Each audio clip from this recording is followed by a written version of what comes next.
Buenos días, buenas tardes, buenas noches, buenas madrugadas, buenas las horas que sean donde quiera que estén ustedes. Gracias por acompañarme. Soy Mauricio José Schwartz y esto es el Rey Desnudo de los jueves, que se llama también la revista semanal, en un rapto de una originalidad brutal.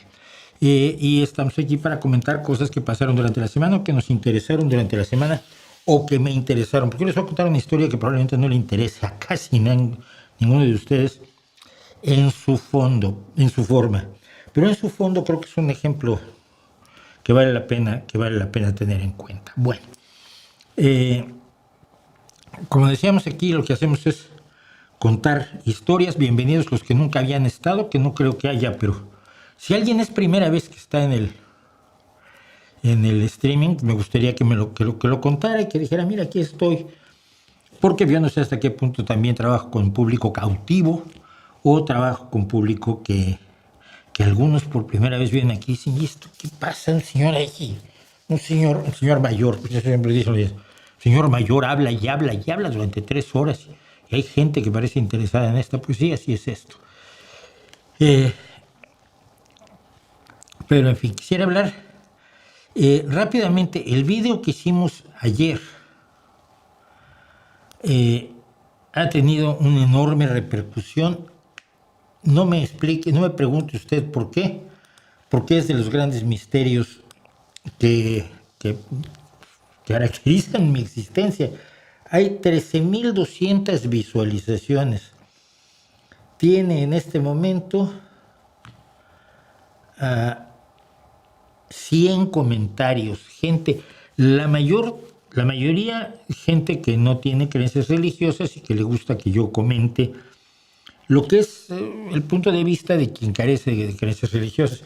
Pero también hay algunos que, el más cordial me dijo, viejo hijo de puta, y luego ya no dijo más, ¿no? Era como que todo su universo conceptual respecto del análisis de la existencia o no de las deidades a lo largo de la historia de la humanidad y de su influencia en el devenir cósmico del universo, se reducía en viejo hijo de puta. Me encantó porque ese es el nivel que luego tienen algunos creyentes.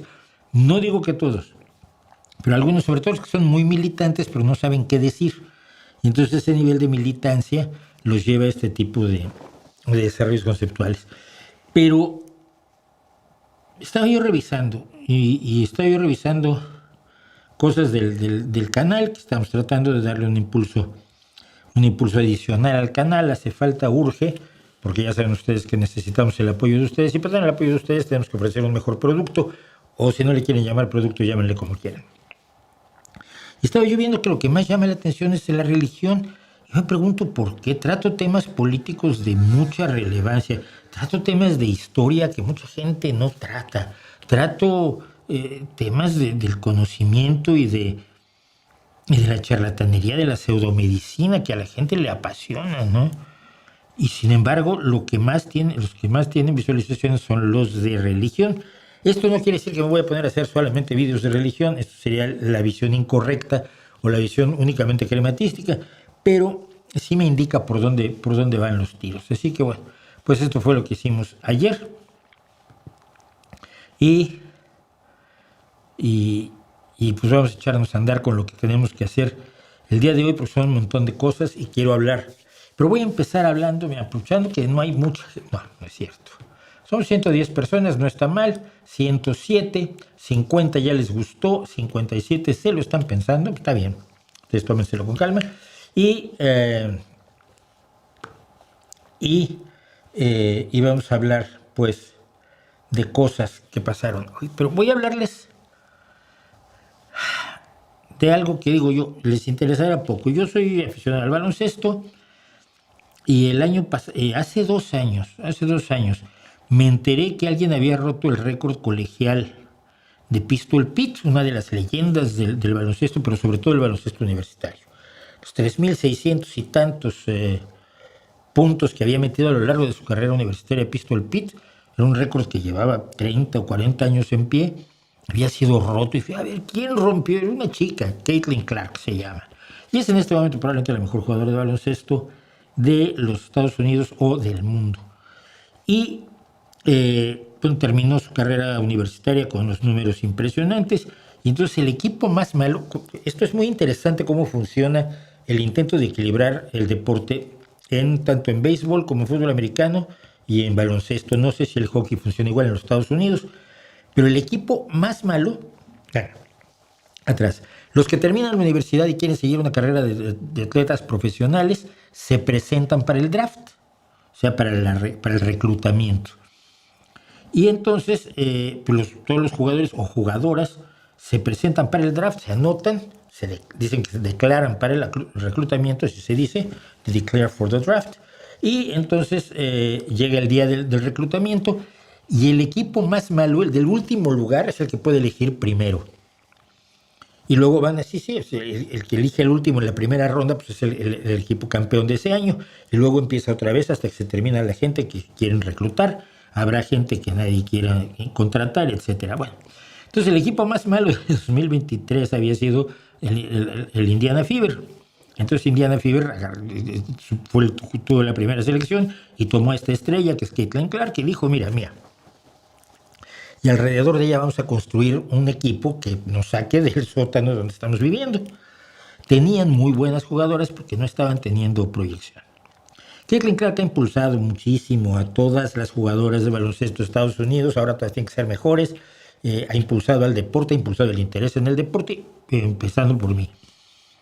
Y todo esto es bueno, porque siempre se dice, ¿por qué el deporte femenino no jala? No sé, pero sí, cuando se vuelve apasionante, cuando el producto, otra vez, es bueno, cuando te apasiona ver el fútbol femenino o el baloncesto femenino, la gente va a ir, y si la gente va, los anunciantes van, y si los anunciantes ven, hay dinero.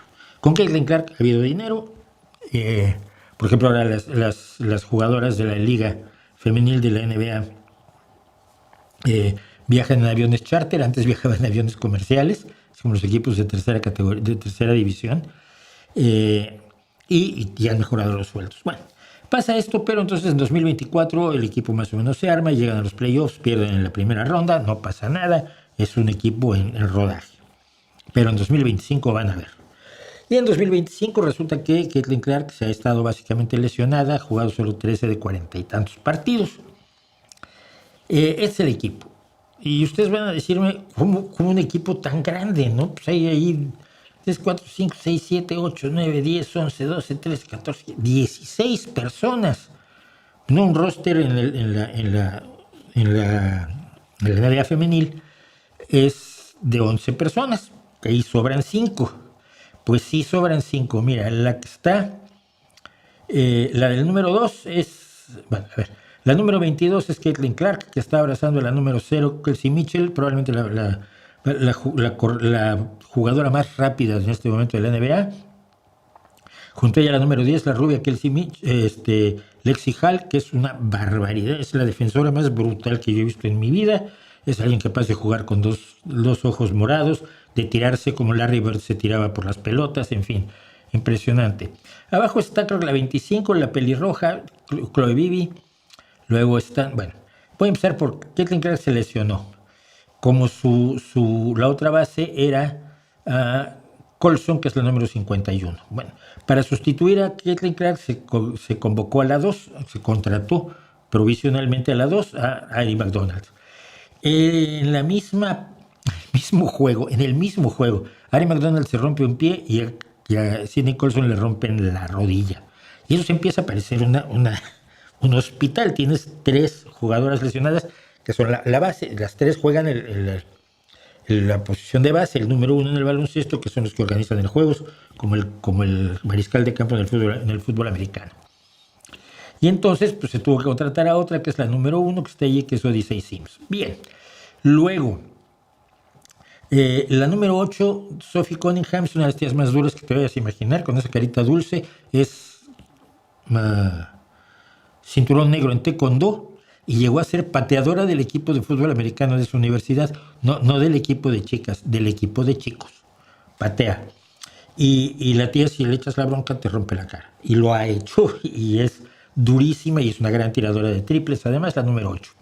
Que en una entrada difícil le rompieron un ligamento de la rodilla y está fuera de combate. Llevamos 4. Llevamos 4. Chloe Vivi, la del pelirroja, que entró también a apoyar, pues se lesionó. Y la que está al centro, está la número 6, que es Natasha Howard. Junto a ella está una que tiene, creo que el número 7, que es la pívot principal del equipo, Aliyah Boston. Y junto a ella está una chica con un pelo grande, es una jugadora brasileña magnífica que también está lesionada. Vamos, que eso es un hospital, y a lo largo de la temporada tuvieron que empezar a contratar gente que estaba libre para rellenar huecos.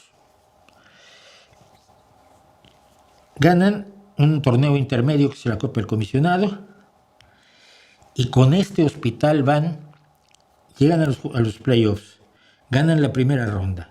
La segunda ronda de semifinal, las semifinales fuerzan el quinto partido, son la serie de semifinales es a 3 de 5 partidos, ganan 2, pierden 2, fuerzan el quinto, y en el quinto solamente perdieron porque esa número 0 que está allí, que es la más rápida, a la mitad del tercer cuarto reventó, tuvo calambres, tuvo un problema gravísimo en los músculos por el trabajo que ha hecho tan duro. Y a la número 7, a Aliyah Boston, pues nos la echaron marcando 2 faltas que yo en ninguna cancha de baloncesto he visto que haya sido una falta. ¿Por qué cuento todo esto? Que seguramente ya los aburrí. Lo cuento por esto. Este equipo no tenía por qué estar allí.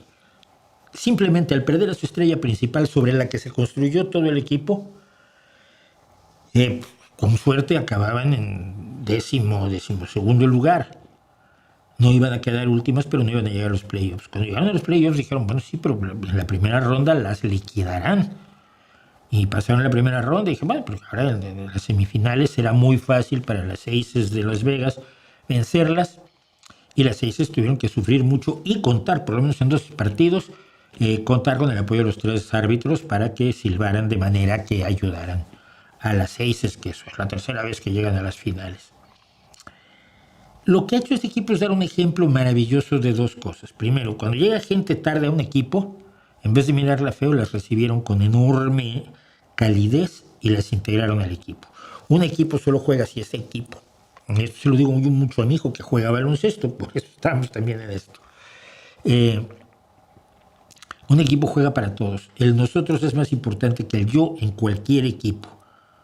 Quizás eso es lo que a veces ha hecho que algunos jugadores como Messi sean más grandes, porque juegan en equipo que otros que juegan para sí mismos. No voy a decir nombres ni nada por el estilo, ¿no? Pero luego dicen que la traigo contra Cristiano Ronaldo y no es cierto. Pero por muy estrella que seas, si no juegas en equipo, pues no ganas partidos, no ganas campeonatos. Que un equipo que no tiene por qué estar allí esté contra viento y marea, y esté contra gente que las odiaba, esté contra gente que llegó a hacer expresiones racistas en contra de Caitlin Clark, por ejemplo, o Lexi Hall, que finalmente, pues a ver, son 3 chicas, con Chloe, 4 chicas blancas en un equipo en 16 jugadoras, porque es un deporte en el que las personas de descendencia africana tienen una ventaja. No sé exactamente por qué, pero evidentemente la tienen. Incluso lo vemos en el baloncesto europeo, con Antetokounmpo o en Bayama, pero también tenemos a los grandes como Jokic y Doncic. El punto es, cuando ves a un equipo que realmente lo da todo, es una lección de vida, aunque solo sea un deporte, solo es un juego, solo se trata de meter una pelotita en una cesta, o sea, tampoco es lo más trascendente del universo. Pero finalmente te habla de lo mejor del ser humano, de la capacidad de trabajar juntos, de la capacidad de hacer una sociedad que funcione y de sobreponerse a adversidades de todo tipo, ¿no? Esto es como en el póker, ¿no? Cuando te dan una mano de esas que abres las cartas, miras al que dio y dices, con esta mano tocas a tu madre, desgraciado. Te dieron, vamos, te dieron cartas que no tienen relación alguna una con la otra, pero son las cartas con las que tienes que jugar. Si las juegas bien, a veces puedes ganar, a veces puedes por lo menos llegar hasta allá. Y como yo estoy muy emocionado y no tengo con quién hablar de esto, pues se los he contado a ustedes. Es esto, bueno. Vamos a ver qué me están contando. Me gustaría que hablaras del rapto. Vamos a hablar del arrebato. El arrebato, porque el rapto suena como el rapto de las Sabinas, ¿no? eh, horroroso caso de la mitología griega. Pero sí, vamos a hablar sobre eso. Dice Edgar Daniel Gutiérrez Ortiz: buenos días, Mauricio. Me acabo de enterar de que una amiga psicóloga dejó de acudir a sus citas médicas por miedo. Tiene quistes en los ovarios y quiere seguir un tratamiento de homeopatía. Madre mía. Por consejo de sus compañeros de trabajo, que como todo el mundo sabe, los compañeros de trabajo son médicos especializados en alteraciones del aparato reproductor de la mujer. Todas son psicólogas y tienden a creer en estas cosas en su ambiente laboral. ¿Qué consejo le puedo dar? Mira, Edgar, yo me he enfrentado a casos de estos en muchas ocasiones a lo largo de los años. Y mi recomendación, no sé si sirva, pero inténtalo, es la siguiente. Dile que se atienda con homeopatía y que no le vas a dar lata si aparte sigue el tratamiento médico. Que haga los dos. Los quistes no son además excesivamente graves. Si es muy joven, quiere tener hijos, allí hay otras implicaciones. Pero los quistes en los ovarios no son precisamente de vida o muerte, ¿no? Que hasta donde sé. Pero decirle, tú atiéndete con el médico, sigue el tratamiento médico, que tenemos todos estos estudios que dicen que permite superar a muchas mujeres el problema que tú estás teniendo, porque en homeopatía no hay eso, no hay esos estudios. Tú sigue los dos. Si te curas, te importa un pito cuál de los dos te curó. Porque aquí no es una cuestión de debate sobre la validez de las ciencias o de las pseudociencias o no. Estás debatiendo con la percepción subjetiva de una persona que puede estar arriesgando la vida. Y de lo que se trata es que no arriesgue la vida y que se cure. Y entonces yo siempre he recomendado, si puede hacer el homeópata no le va a decir que deje el tratamiento médico. Se lo dice, vas y le sacudes las muelas al homeópata. No hablo de violencia, pero sí le dices que no puede decir este tipo de estupideces. Recomiéndale que siga los dos. Y si aparte le pueden hacer shiatsu y ella cree en el shiatsu, que vaya y lo haga. Tú y yo sabemos que lo único que le puede servir es el tratamiento médico validado con experiencias en estudios científicos, aleatorizados, doble ciego y cuidadosamente controlados. Pero a ella lo que le interesa es curarse. Entonces, es mi recomendación, no sé si sirva de algo. Gabriel Güereña me dice: buen día, el típico argumento de los antiinmigrantes es que los indocumentados se dejan explotar por miserias y le quitan el trabajo a los que exigen derechos, pero eso es una gran mentira y no sucede, menos en Estados Unidos. La explotación laboral es un delito que trae consecuencias muy graves. Cualquier empresa que pague menos del mínimo ponga en condiciones de explotación a quien sea. Y mira, el problema es este. Si se explota a los inmigrantes, el problema es de los explotadores, no es de los inmigrantes. Ni de la inmigración, ni del hecho migratorio. Hoy vamos a ver incluso algunas cosas del hecho migratorio en Londres en el siglo XIX, 1870 más o menos. Los antiinmigrantes odian a los distintos, punto. Se creen superiores, punto. Y la única forma de abordarlo es desactivándolos y explicando una y otra vez a quien lo quiera oír y a quien no lo quiera oír que todos los seres humanos son iguales, que todo el mundo tiene derechos y que los inmigrantes no son menos ni son menos personas porque sean de color oscuro, tengan la piel de tonos más oscuros que el que se queja, que a veces ni eso, No olviden que tenemos ahí a personas inmigrantes en la ultraderecha española, que es una cosa maravillosa. Bertrand Dongo de Vox, o Vito Quiles, hijo de italiano, que anda ahí contra los inmigrantes. Y tú no lo tienes claro. Pero decir una y otra vez que la gran mayoría de las personas entiendan que la inmigración es un hecho inevitable. En el caso de España, aún peor, porque España expulsó migrantes en grandes cantidades en varias ocasiones a lo largo de su historia. En 1800, a finales del siglo XIX, la situación era tan terrible en España que salieron españoles por resmas, entre ellos mi abuelo, y acabaron en Argentina, Venezuela, Cuba y México fundamentalmente. De hecho, yo tengo todavía aquí una amiga que nació en Venezuela, que es hija de aquel, no sé si es hija de aquel o de una posterior, pero vamos, eran los lugares a donde iban los los emigrantes españoles a convertirse en inmigrantes y a que no los maltrataran como aquí maltratan a los inmigrantes la ultraderecha. La mayoría de la gente le da exactamente igual y los apoya. Recordarle a la gente que España también expulsó inmigrantes con el hambre y la infelicidad que organizó Francisco Franco, y entre 1950 y 1960 salieron resmas y resmas y resmas de españoles hacia Colombia, Venezuela, México, Venezuela, México y Argentina, Bélgica, Alemania y Francia, pero fundamentalmente Bélgica y Alemania. Había un barrio en Ámsterdam que era de españoles. No me llevaban al barrio de españoles, ya no había nadie que hablara español, era una vergüenza. Entonces España ha expulsado inmigrantes que querían una vida mejor y tenían todo el derecho de buscarla. Y todos los inmigrantes que vienen tienen el derecho de buscarla. Que haya que ordenar más la inmigración es otra cosa. Pero ese es un problema de política interna, no es un problema de los inmigrantes ni de la inmigración. Yo creo que decírselo a la gente es muy importante porque marginalizas, apartas y desactivas el discurso de odio que están organizando la ultraderecha española, ¿no? El PP Vox, el Partido Popular Voxista. Hola Mauricio, me dice Mónica, perdón. Hola Mauricio, ¿cree que debería haber limitaciones en el rubro de cirugía estética sobre la edad para someterse a estas prácticas? Esto es referente a la muerte de una chica de 14 años en Durango. Y sí, claro, también es preocupante que los padres apoyen a sus hijos que les piden cirugías a una edad tan temprana como la niña cuando todavía se estaba desarrollando.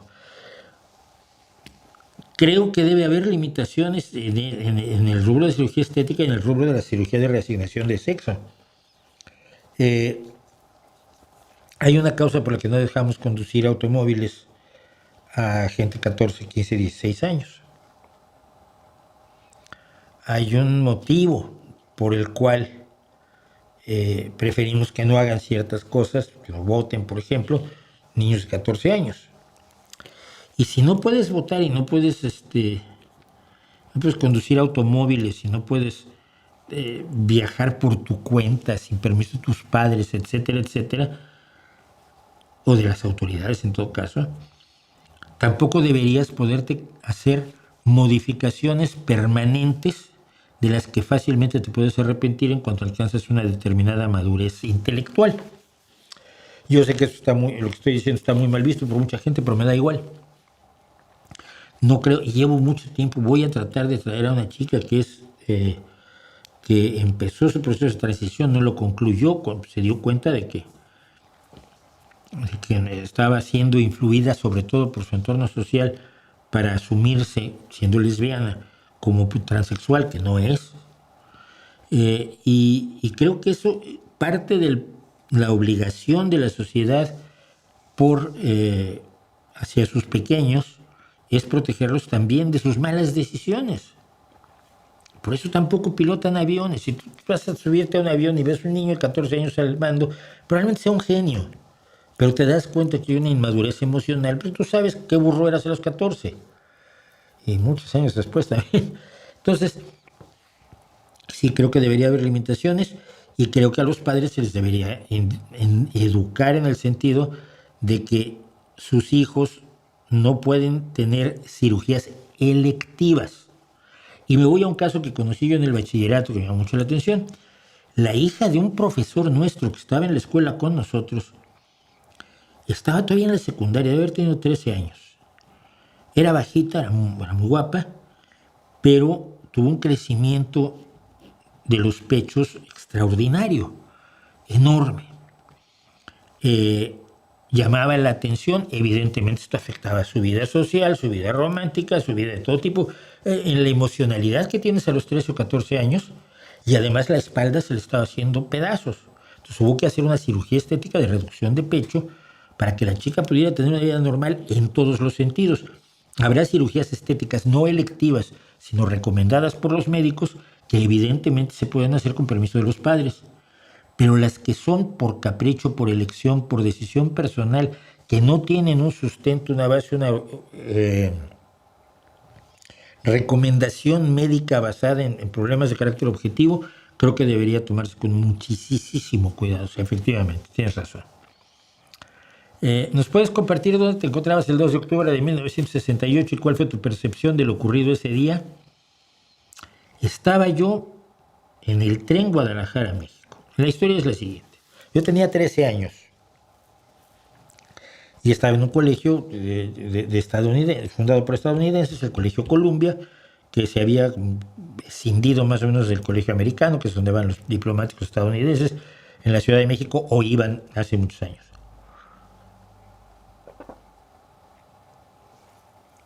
Entonces, yo tenía ya inquietudes políticas y algunos amigos míos que estaban en el Colegio Madrid, si mal no recuerdo, formaron una mini brigada para apoyar la huelga universitaria y de preparatoria, la huelga del movimiento del 68. Entonces hicimos algunos actos por ahí en la calle, cagados de miedo, ¿no? Y mi madre, cuando se enteró, entró en pánico. Como ya he contado, mi padre se hizo humo cuando yo tenía 5 años, lo veía ocasionalmente, y me mandaron a Guadalajara con mi padre cuando supieron que yo estaba allí en la mini brigada Carlos Marx, que así se llamaba. Yo, ¿qué iba a saber? Tenía 13 años. Entonces pasé la mayor parte del movimiento, o sea, todo el final de septiembre, un par de semanas, o 3, en Guadalajara. Con mi padre básicamente me dedicaba yo a ir a la pista de hielo y a patinar, que es lo que siempre me gustó. Y había pista de hielo en Guadalajara. La tarde del 2 de octubre me pongo en el tren para llegar a México a las 3 de la mañana por la mañana a la estación de Buenavista. El tren era toda la noche. El tren de Guadalajara eran 8 horas, me acuerdo, 8 o 9 horas, de Guadalajara a la Ciudad de México. Cuando me bajo en la Ciudad de México y veo los periódicos, aluciné todo lo que podía alucinar. Todo lo que podía entender yo a los 13 años era que ya había pasado algo que no debía haber pasado, y efectivamente al salir en la estación de Buenavista, está en Tlatelolco, veías el movimiento militar y veías la tensión en el ambiente, ¿no? Entonces lo viví así. Luego era muy curioso porque no sé si me identificaron o lo hacían con todo el mundo. Esto tampoco me las quiero yo dar de qué importante era, pero me llegaron a meter por abajo de la puerta las publicaciones anticomunistas o antimovimiento del 68 que se produjeron en los meses siguientes, octubre, noviembre y diciembre del 68. Concretamente, una de la Unión Pro México, que no existía la Unión Pro México, el Móndrigo, que fue un panfleto que la Secretaría de Gobernación hizo fingiendo que era el diario de un activista del 68 al que se le había decomisado, se le había caído durante la masacre de Tlatelolco, y que revelaba que bueno, eran los cubanos, los soviéticos, los chinos, los norcoreanos y los de Venus y Júpiter los que habían causado el movimiento del 68. Por supuesto, años después, cuando se abrieron los archivos de la CIA, por ejemplo, se descubrió que no había habido ninguna intervención de nadie. La CIA metió las manos hasta donde pudo a ver si la embajada rusa estaba metida en esto, y la embajada rusa no estaba metida en esto porque no eran tontos, no porque no quisieran. Y la embajada cubana tampoco se metió porque no eran tontos, porque México es la puerta de entrada de Estados Unidos, y todos los espías soviéticos y todos los espías cubanos, incluido uno que yo conocí, pasaban por la frontera y entraban a México legalmente porque tenían relaciones diplomáticas. No iban a arriesgar esas relaciones diplomáticas, y por eso los soviéticos y los cubanos nunca apoyaron las guerrillas mexicanas. Las guerrillas mexicanas las apoyaron los chinos y los guerrilleros mexicanos se entrenaban en Corea del Norte. Bueno, contado eso, yo durante muchos años fue del 2 de octubre no se olvida, 2 de octubre no se olvida. En mis blogs siempre decía el 2 de octubre no se olvida. Si hay una entrada que decía simplemente 2 de octubre, el título, y abajo no se olvida. Mi primer cuento que escribí, quizás 2 años después o 3, que se publicó en la revista La Garrapata con un nombre, con seudónimo, porque tenía yo miedo, era de un extraterrestre que llegaba a ver la masacre de Tlatelolco. O sea, evidentemente fue una cosa que marcó nuestra vida de una manera notable, ¿no? Y es mi caso. Sin embargo, al paso de los años, primero que nada, descubres que no murieron ni 300, ni 800, ni 1200 personas, sino que la Comisión de la Verdad, formada por gente que militó en el movimiento, encontró 30, 40 casos que no por ello es menos grave la situación. Un gobierno que asesina a uno de sus ciudadanos es un gobierno bestial. Un gobierno que asesina a 30, 40, 50 o 60 es lo más bajuno del mundo, y esto es la responsabilidad de Díaz Ordaz y de Echeverría, y no se les quita. Y sí fue para muchos de nosotros un alivio saber que no había habido intervención extranjera, sino que el movimiento había nacido como lo vimos nacer.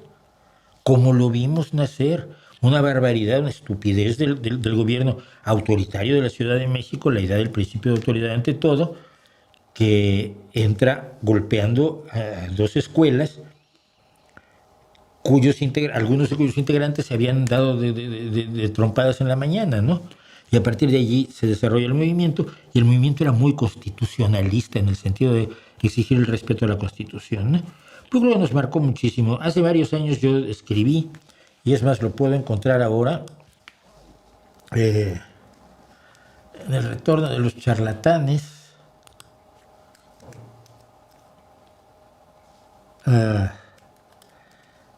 Cuando me retiré, y lo puedo contar ahora, mira.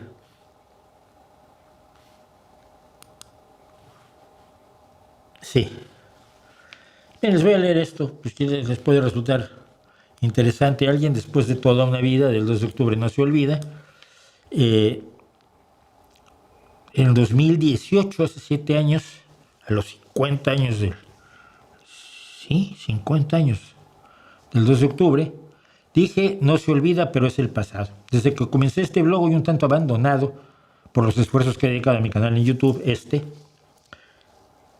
cambio que tiene un motivo idéntico al que dio nacimiento a este blog: usar el medio más adecuado para promover la razón, el conocimiento científico y una visión social progresista. Todos los días del 2 de octubre he publicado una sola nota: 2 de octubre no se olvida. De hecho, la nota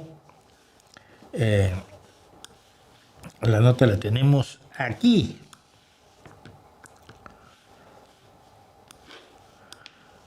Todos los meses, todos los años, desde 2004 hasta 2018, durante los 14 años que llevé este blog, poníamos esta entrada del 2 de octubre no se olvida. Y digo, el recordatorio se refiere al 2 de octubre del 68 en México, un movimiento estudiantil que comenzó de manera accidental y que pudo ser rápidamente resuelto. Había crecido hasta convertirse en una enorme movilización estudiantil y popular, donde había por igual moderados que extremistas y una dosis de provocadores, por cierto. El gobierno autoritario de Gustavo Díaz Ordaz, incapaz de asumir la buena fe de un movimiento social, incapaz de reconocer errores, incapaz de buscar soluciones que implicaran tratar a la ciudadanía como algo más que súbditos, aferrado al principio de autoridad y rehén de su propia paranoia anticomunista, él sí, no solo lo dejó crecer, sino que lo hizo crecer con acciones que solo eran comprensibles en una lógica de asedio y temor, como la toma de las principales universidades por el ejército. Yo conocí a una chica uruguaya, me parece, que estuvo todo el tiempo que la UNAM estuvo tomada por el ejército, estuvo encerrada en un baño de la UNAM, sin comer, solo bebiendo agua, aterrorizada porque si la veían los soldados le podía pasar cualquier cosa. El ataque con una bazuca a una preparatoria, a la preparatoria 1, provocaciones y detenciones más bien arbitrarias, uso injustificado de una enorme violencia, uso ilegal del ejército en la represión, torturas y desapariciones, como ahora, ¿no? Pero en aquel entonces se enojaba la gente. 10 días antes de que comenzaran los Juegos Olímpicos, en que México apostaba a su imagen internacional, el Consejo Nacional de Huelga, que dirigía el movimiento, convocó un colosal mitin en la Plaza de las Tres Culturas en Tlatelolco para anunciar una tregua olímpica, tratando de indicar que el temor del presidente de que todo fuera un complot para dañar a México, que es lo que ustedes oyen, que ahora repiten López Obrador y ahora Sheinbaum, tratando de indicar que el temor del presidente de que todo fuera un complot para dañar a México era erróneo y que sí había buena fe en parte del movimiento. Y digo, bueno, Cuento esto de manera totalmente resumida. Terminado el 2 de octubre, un batallón del ejército vestido de civil se lanzó a detener a los miembros del Consejo Nacional de Huelga en el edificio desde el cual hacían sus intervenciones. Toda la plaza fue rodeada por el ejército con tanques y personal de infantería. Es que era de locos, absolutamente alucinante. En un momento dado, el ejército comenzó a disparar contra la multitud en lo que desde entonces se conoce como la masacre de Tlatelolco. Y también allí está la estela, está aquí la estela con los nombres de quienes se ha podido identificar que fueron pues, víctimas del ataque del ejército contra sus propios ciudadanos. No lo dimensiono. Bueno, pero termino diciendo,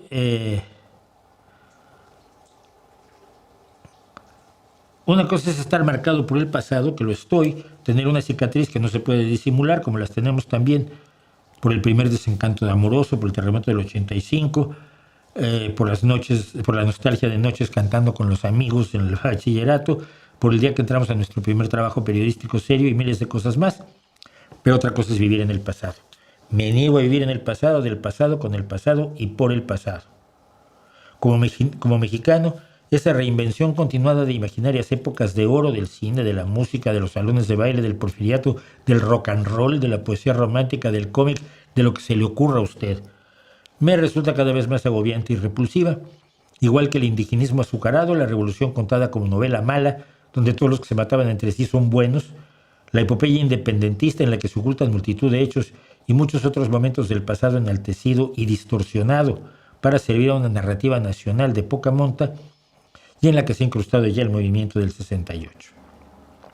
Y terminaba yo, lo pueden leer en mi blog del El Retorno a los Charlatanes, por supuesto, que se llama 2 de octubre y fin, la entrada, dice, aunque seguirá formando filas en mi memoria, el 2 de octubre es historia. Historia antigua, hecho consumado, recuerdo, página pasada y poco más.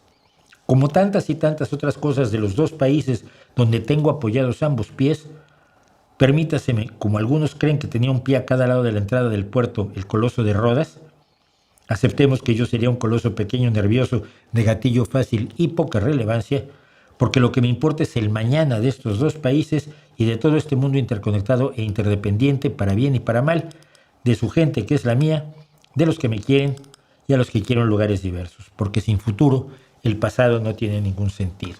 Y la gran mayoría de las personas que hoy salen en México a gritar 2 de octubre no se olvida, no tienen idea de qué están diciendo ni qué significado tuvo el 2 de octubre. Bueno, la infidelidad es un acto de cobardía, no es un acto sexual, fundamentalmente.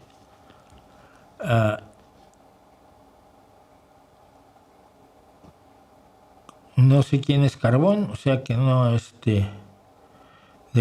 cuando no sé de qué hablan, igual con lo de los Beatles, no tengo idea.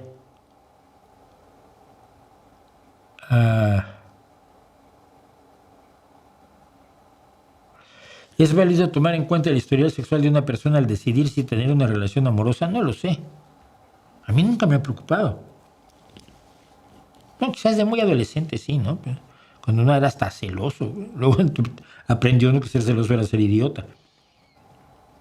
Pero no lo sé, no creo, ¿no? No lo creo.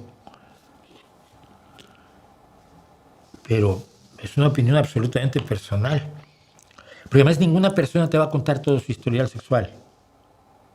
Ni lo esperes, ni lo creas, ni lo sueñes. Porque tú no contarías el tuyo. Por eso se llama intimidad también a la vida sexual que una persona tiene. Pero no, lo que pasó ayer, cuando quieres construir el mañana, no creo que te debas llevar el hígado a las muelas por eso, ¿no? Creo yo, no sé.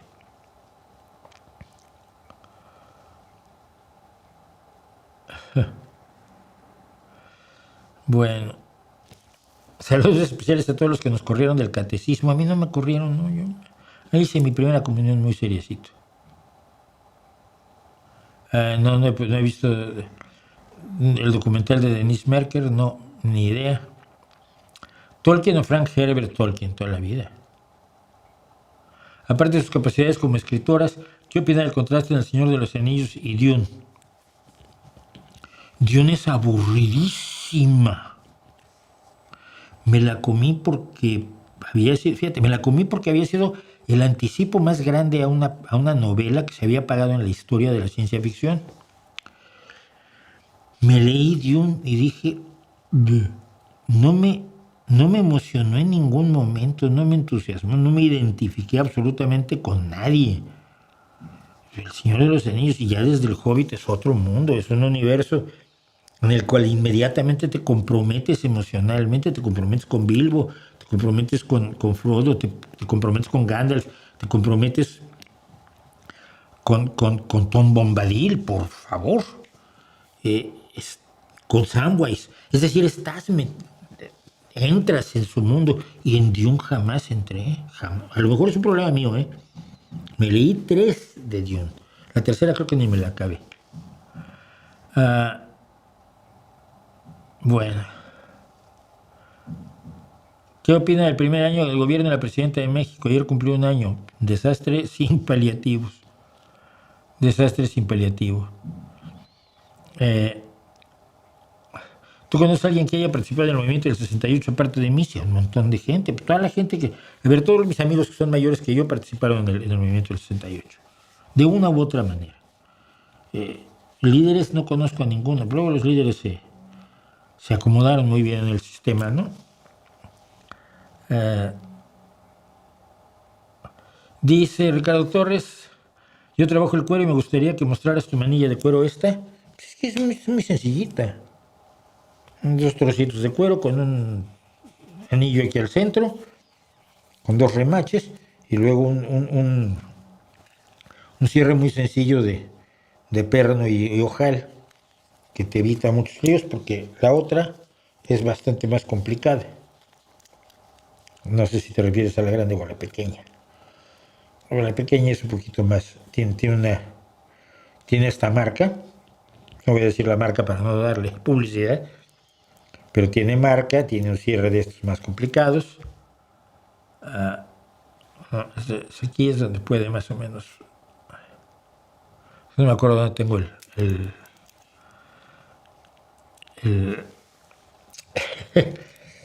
el foco automático para que lo...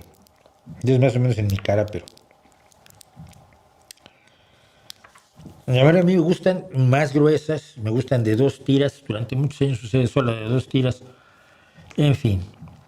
¿Qué tan acertado está en la corriente hispanista en los historiadores españoles y en la sociedad española? No creo, no creo. Es importante o residual a pesar del eco que tienen sus propagandistas. Sus propagandistas no tienen eco más allá de las redes sociales. O sea, son gente de las redes sociales. Pero mira, vamos a hablar de eso, que me parece interesante. Pero es el veneno identitarista. Con lo mucho que he estado hablando yo sobre hispanismo, y no quería, y me resistí enérgicamente. Porque sabía que era abrir una caja de Pandora. En el momento en que empezara a hablar del hispanismo, iban a venir primero que nada montones, hordas, manadas, recuas, piaras de hispanistas a tratarme de enseñar la vida a mí, tratar de enseñar mi historia, tratar de enseñar mi historia de los mexicas. Es que es maravilloso. O sea, no tienen ni idea. O sea, es decirle enseñar a hacer filos al señor Gillette, ¿no? Por decirlo algo. Bueno, pero lo que yo he manejado y que mucha gente se horroriza es que digo que es una vertiente fascista y nazi, porque busca el identitarismo por una de las vías más absurdas del mundo. Mira, como hablamos el mismo idioma, nosotros somos amiguitos. Y los que hablan otro idioma, especialmente el inglés, esos son los malos. Esos son malos. Francés, alemán, uy, no. Es decir, España tiene que unirse con América Latina, aunque su historia sea radicalmente distinta desde hace 200 años, Sí, sí, 200 y pico años. España tiene que unirse a América Latina. ¿Qué implica unirse a América Latina? Desunirse de Europa, desconectar de Europa, que es el sueño de la derecha. Es el sueño que promueve Putin, es el sueño que promovió Putin con Farage en Inglaterra y que los embarcó en el Brexit, que es la peor tragedia de la historia de la economía británica. Pero vamos, a todas luces, están en una situación absolutamente terrible. La última vez que yo estuve en Londres, los precios eran de locos. Yo vengo como turista, traigo un dinerito ahí para gastar, pero el que cobra aquí, y mis amigos que viven en Londres te dicen, no, ni siquiera en Londres, en Essex o en Colchester o en las muy afueras de Londres, te dicen, no, a ver, esto está duro. Desunir a Europa es una conveniencia geoestratégica de Vladimir Putin y de Dugin, su ideólogo Alexander Dugin, en la que los hispanistas juegan encantados de la vida. Y luego, ¿cómo nos enfrentamos? ¿Cómo somos antiinmigrantes sin parecer fascistas? Y esto es lo que acaba de hacer la presidenta de Madrid, que es una mujer que está un poco a la derecha de Vox, aunque milita en el PP, y nos salió con esta. Ayuso defiende que la inmigración procedente de países hispanos no es inmigración. ¿Por qué? Porque somos hispanistas, todos somos amiguitos. No, mira, es que yo tengo unas tradiciones que tienen que ver con las tradiciones indígenas, pero además pues, tengo una relación muy estrecha con los Estados Unidos por cultura, porque es la única frontera en que el tercer y el primer mundo están lado a lado.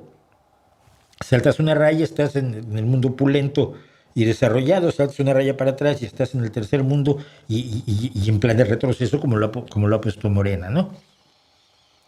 Es la zona de choque, la frontera. Y yo he vivido esa zona de choque de la frontera. Y yo he vivido el autoritarismo, pero también he vivido la recepción de los refugiados españoles que la España echó, que la dictadura echó, la dictadura amiga de Ayuso echó. Y fueron mis profesores y mis compañeros. Y el próximo, en unas semanas más, voy a estar con un amigo mío en Madrid, un hijo de refugiados españoles que también ha vuelto a España, y que está haciendo una fiesta, que está llamando a gente de todo el mundo porque cumple sus 70 primaveritas, mi querido amigo. Tengo unas tradiciones culturales radicalmente distintas a las de España. Por otro lado, tengo las de España porque soy español, pero entiendo que son dos historias distintas. Entiendo que son dos aproximaciones distintas. La relación de España siempre fue fundamentalmente con Francia, pese a Napoleón III. Pese a Napoleón y las guerras napoleónicas de principios del siglo XIX. Ha tenido una relación determinada con el Reino Unido. Su cultura en muchos casos miraba hacia París cuando tú no podías mirar más a Nueva York. La lógica es que España se una a Europa, sea parte importante y militante de la Unión Europea. Esto no quiere decir darle la espalda a América Latina. Simple y sencillamente no me voy a hacer enemigo de otros para ser amigo tuyo. ¿Qué es lo que quieren estos? Porque una vez que dices que la inmigración procedente de países hispanos no es inmigración, entonces cuando somos antiinmigrantes solo es contra la gente de África y del Medio Oriente. Pero eso sí es legítimo. ¿Por qué? Porque como no hablan español son inferiores. No son de los nuestros. Y ahí entra el nazismo y las camisas pardas a toda velocidad por la parte derecha del escenario. Te toman de las manos, te atan, te amordazan, te meten en un campo de concentración y te dicen qué bonito es el hispanismo. Es el hispanazismo. Y miren, ese identitarismo venenoso también es el identitarismo venenoso de la tradición histórica. Cuando Hitler decide que quiere los Sudetes checos, porque ahí hay mucha gente que habla alemán, lo que está diciendo es que tú tienes un derecho sobre la gente que habla tu idioma. Derecho territorial. Si en un territorio vive gente que habla tu idioma, tú tienes derecho territorial sobre ellos. No. No es eso lo que decía Hitler cuando se hizo el Sudetés y luego de Polonia, que tenía una parte obviamente ampliamente germanófona. Y no es esa precisamente la justificación de Putin para atacar Ucrania, que hay población rusohablante y como son rusohablantes ya son míos, son mi propiedad, puedo tomar sus territorios con mis tropas y apoderarme de ellos y decir que son parte de mi país.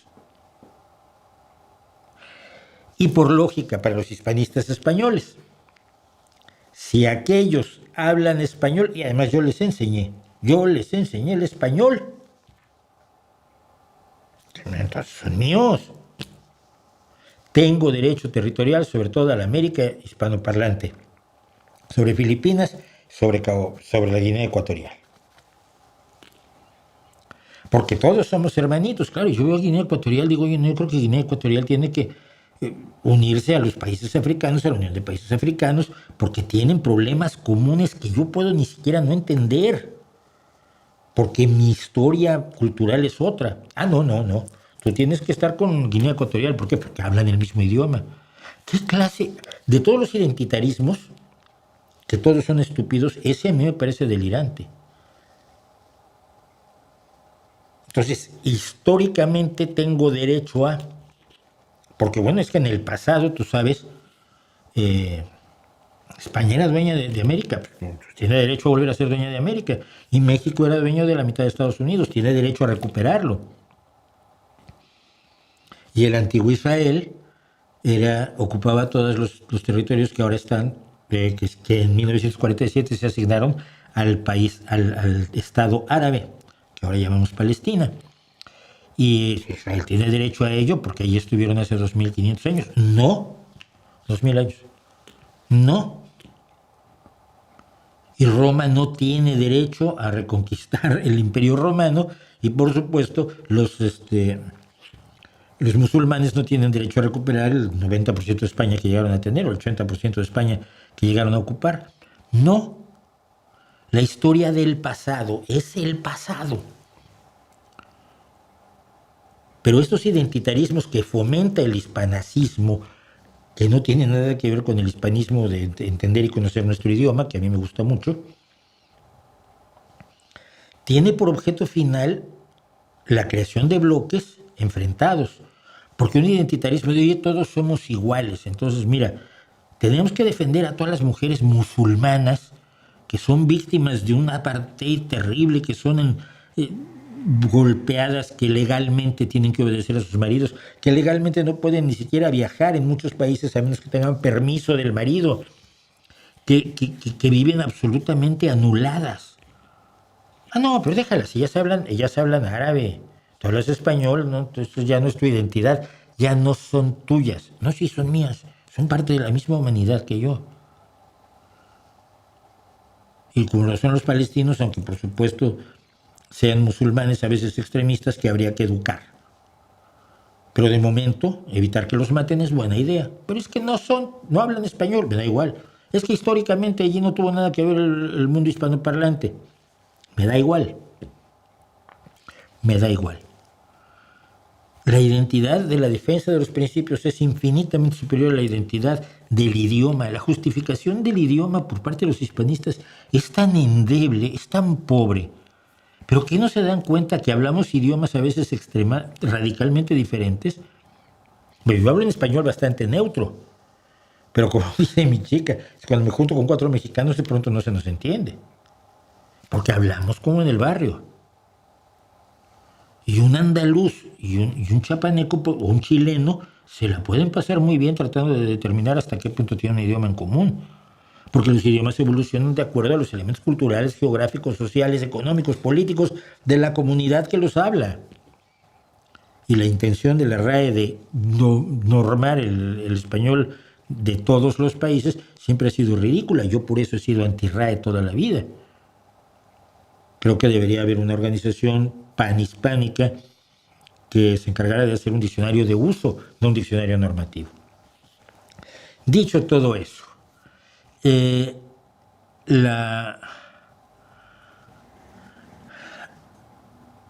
cuando alguien te quiera fomentar un sentimiento identitarista, es para que seas diferente a otros, para que pongas fronteras, para que pongas barreras, para que mires por encima del hombro a otros, porque tienen el idioma incorrecto, porque históricamente son distintos, porque son de color raro, porque tienen peinados extraños, porque visten con unos colores un poco sospechosos y porque los instrumentos que tocan pues, no los entiende nadie.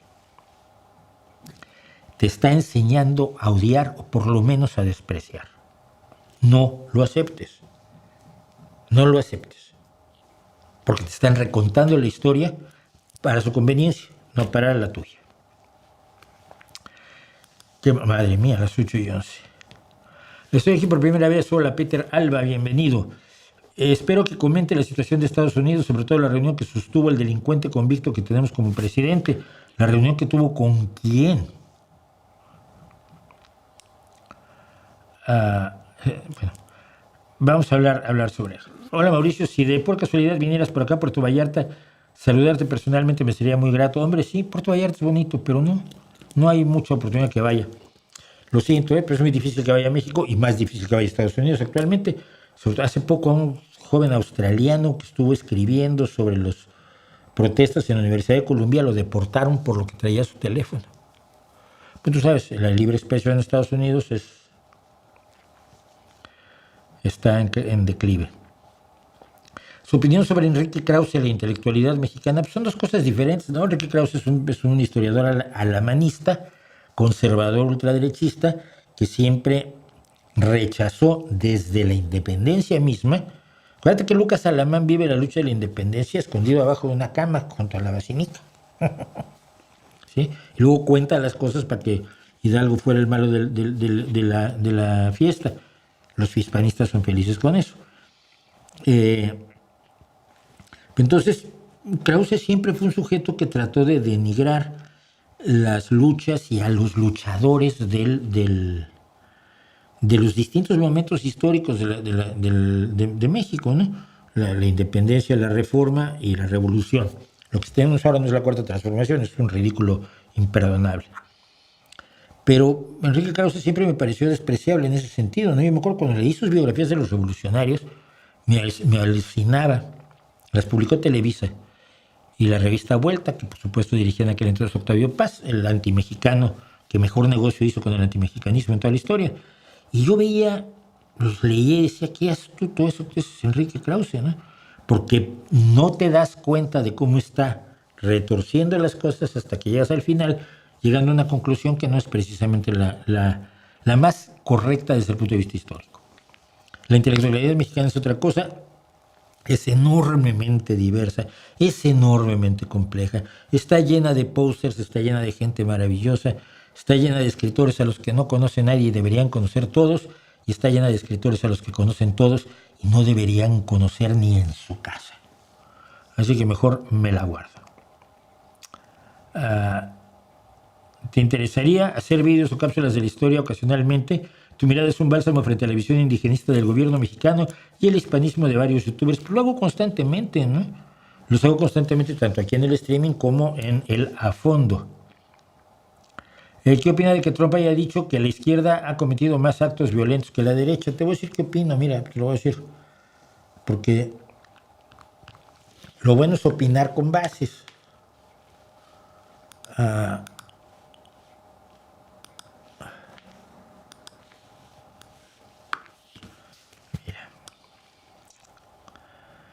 Esto que es de Washington Post, de 2013 a 2022, incidentes violentos y asesinatos. En azul, los de los extremistas de izquierda. En anaranjado, los extremistas islámicos locales. En rojo, los extremistas de derecha. Y en gris, los de otros motivos. Dile a Trump que no es cierto. Y no vamos a negar que la izquierda revolucionaria hasta el fin de la Guerra Fría promovió la violencia y ejerció la violencia de una manera aterradora e irresponsable. Yo creo que altamente irresponsable, ¿no? Sí, durante la segunda mitad del siglo XX la izquierda fue promotora de la violencia en todos lados. Era minoritaria, pero hacía mucho ruido, ¿no? La banda Baader-Meinhof en Alemania pues eran 7 tipos, pero causaron terror y asesinaron y brutalizaron a una sociedad, ¿no? Las guerrillas en México pues eran pequeñitas, pero esas no llegaron a atacar a los civiles, tanto como lo hizo, por ejemplo, ETA aquí en España, ¿no? Pero que además era este amasijo extraño de nacionalismo de izquierda que nadie entiende, porque si eres de izquierda eres internacionalista, si eres nacionalista eres de derecha. El nacionalismo es una de las características esenciales de la derecha. Pero bueno, explíquenles ustedes. Pero en este momento, en el siglo XX, yo se lo decía a uno que me preguntó el otro día, le digo, ve y búscame a un asesino de la izquierda que en el siglo XX haya hecho lo que hizo Anders Breivik en Utoya, en Noruega, asesinando a 69 adolescentes, algunos de ellos niños de 14 años. El otro día había una entrevista con el padre de Breivik. El pobre no puede volver a Noruega, vive en el sur de Francia y dice que su hijo es un monstruo. Los asesinó porque eran miembros del Partido Laborista, eran las juventudes del Partido Laborista, como las juventudes del Partido Socialista aquí en España. 69 chicos asesinados por un nazi de mierda. Eso no lo has visto con un asesino de la izquierda en ningún lado. Así que dile que miente. Vamos a... Ya que estamos en eso de las nostalgias, fíjense, pasó algo raro de la reserva etnográfica de los pósters. Yo siempre he dicho, me gustó mucho lo de reserva etnográfica, de allí viene todo. Yo siempre he dicho que los intelectualitos, los burguesitos, fresas, universitarios de Coyoacán en México, de algún barrio así similar en Guadalajara o Monterrey, ven al indígena como una especie de fósil necesario, ¿no? Tú tienes que quedarte viviendo como en el siglo XVII, son tus usos y costumbres, tu ropa es muy folclórica, tus artesanías son divinas, tú sigues así viviendo. Les exigen que vivan en condiciones que ninguno de ellos se atrevería a aguantar una puta semana. Y entonces me encantó la idea de la reserva etnográfica por esto. Se presentó el siguiente asunto. Luis, de no sé quién es, no me da igual, dice lo que le ha sucedido a la librería San Ginés. Pasar de una librería de libros antiguos a un puesto de imanes, postales y souvenirs es una pérdida patrimonial para Madrid. Es una librería que es el negocio de una persona, la familia que vive de esta, y que antes era, como la ven ustedes, arriba a la izquierda, era una librería de viejo, y ahora es básicamente vende postales y vende cosas turísticas en Madrid.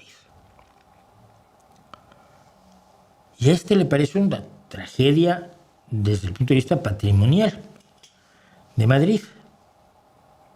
Pues que el tiempo hace eso. Esta familia cambió su giro porque los libros viejos ya no se vendían y ellos, como buenas personas normales del mundo, les da por comer 2-3 veces al día, de preferencia 3. Y si los libros viejos no les dan de comer, el hecho de que tú sientas una nostalgia enorme por los libros tan bonitos, que huelen bien bonitos los libros viejos, y de pronto ya no, ya ahora hay imanes de Viva Madrid y tote bags, ¿no? Tote bags. Es no entender cómo evoluciona el mundo, ¿no? Entonces, alguien que no conozco yo, porque esto fue retuiteado por alguien más, a quien yo sí sigo, pero Yello Balbás, le dicen que me parece genial, dice, algunos conciben ciertos entornos y oficios como una especie de reserva etnográfica y se sienten frustrados cuando quienes viven en esa supuesta escenografía costumbrista prefieren dedicarse a lo que les resulta rentable y no a preservar el pintoresquismo local.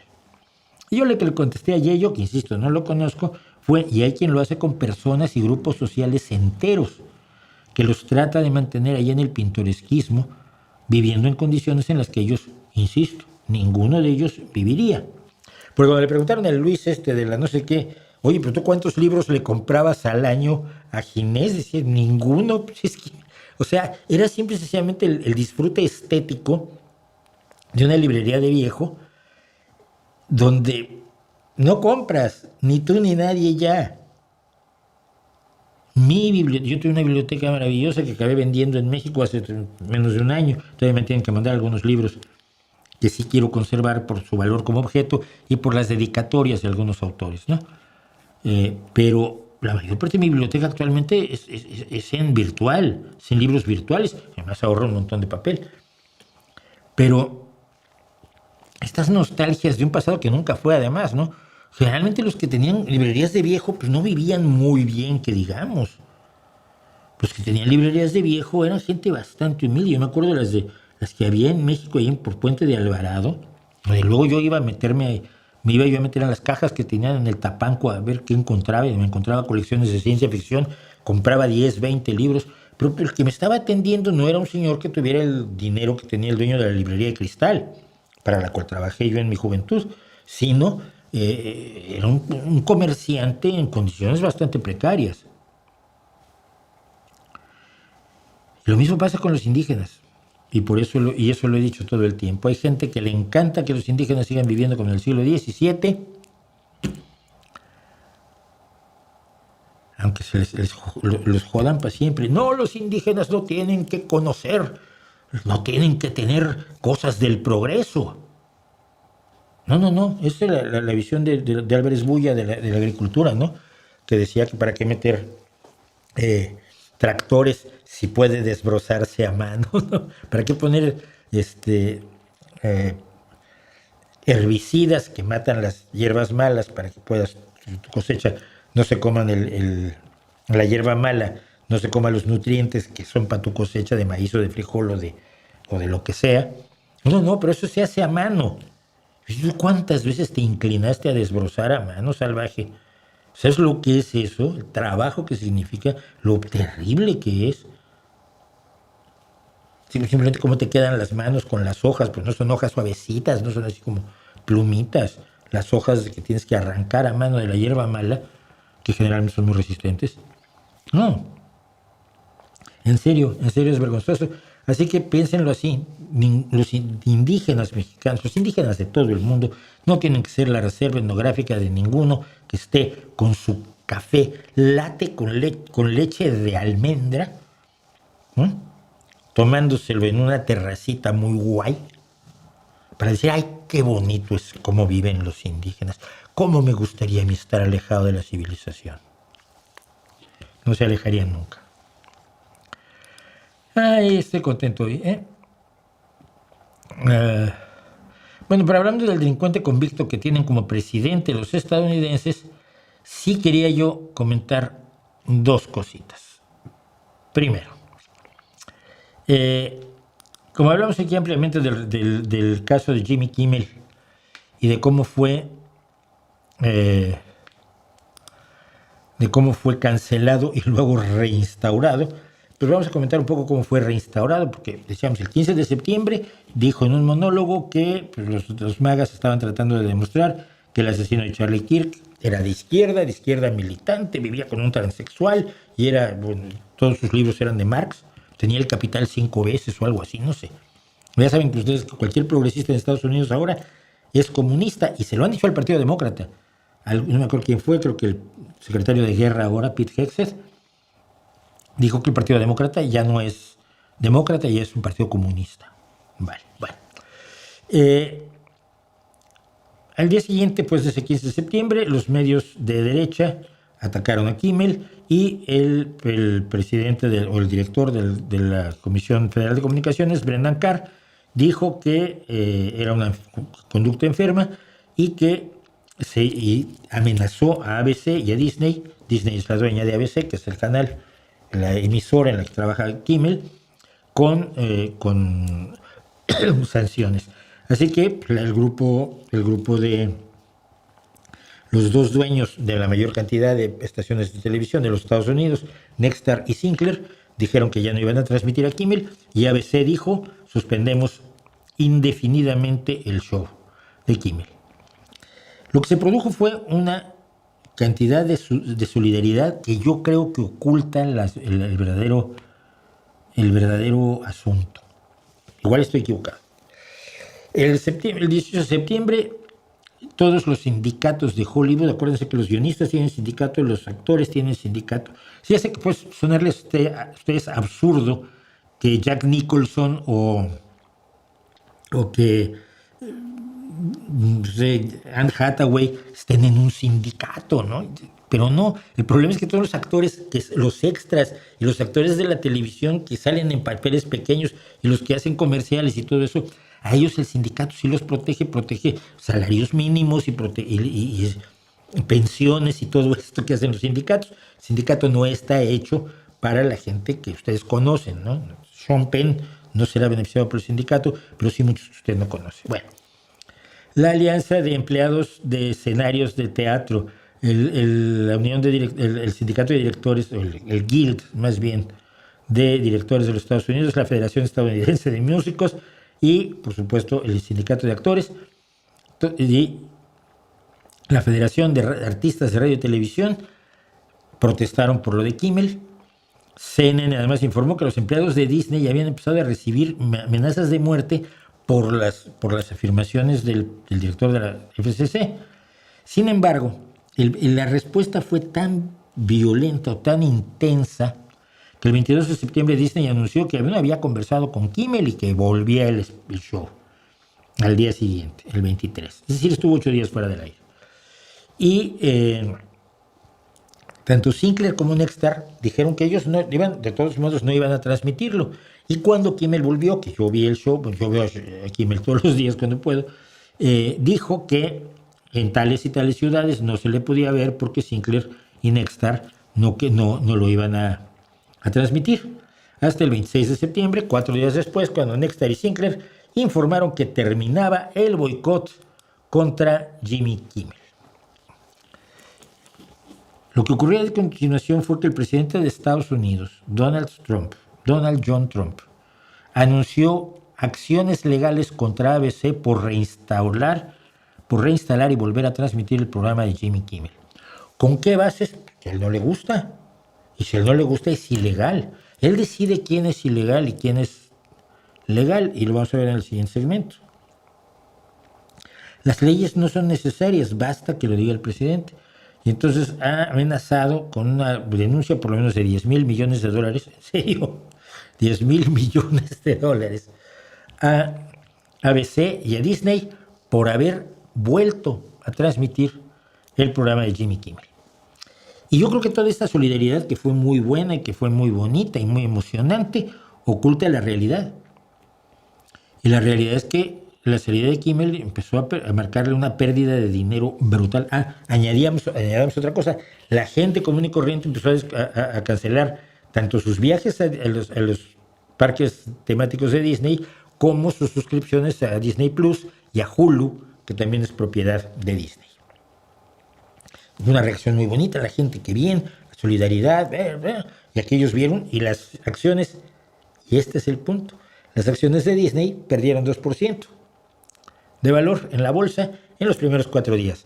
4.400 millones de dólares, que se dicen pronto, pero hay días que usted no los gana y yo tampoco.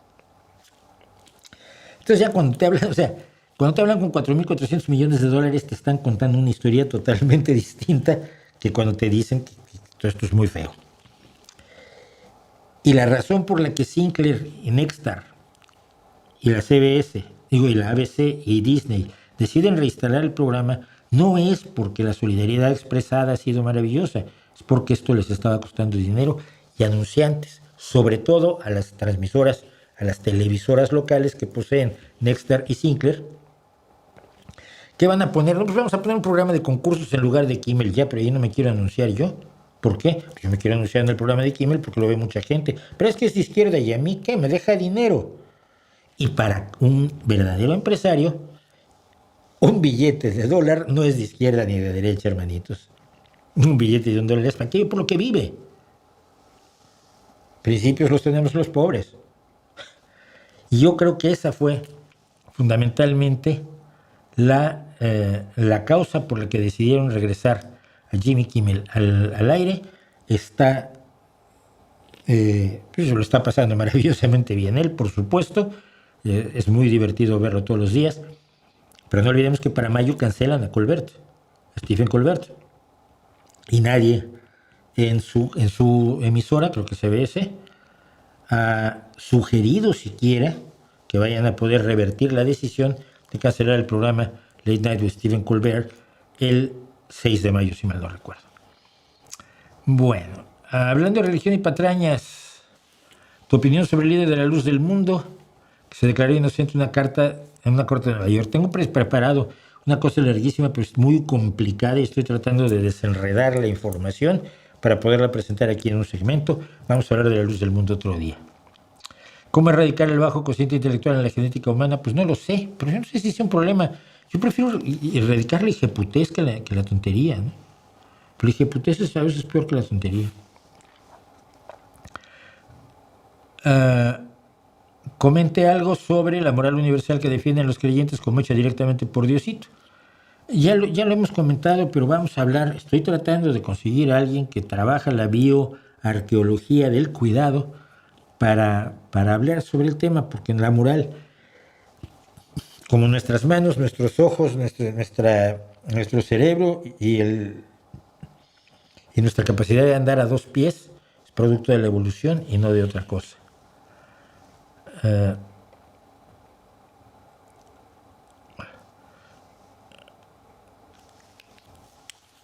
Juan Carlos dice: venezolana desde República Dominicana, más de 2 años de seguimiento al niño que gritaba al rey, o sea yo, ex libertario, gracias a canales como el de usted y el de Rosana Kramer. Mira, algún día tendré que ver el programa el canal de Rosana Kramer, hablan mucho de él.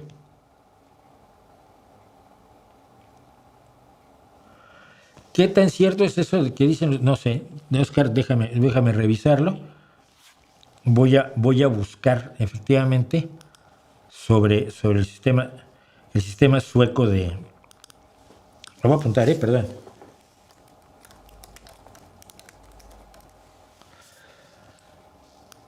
Para ver qué hay del sistema escolar sueco.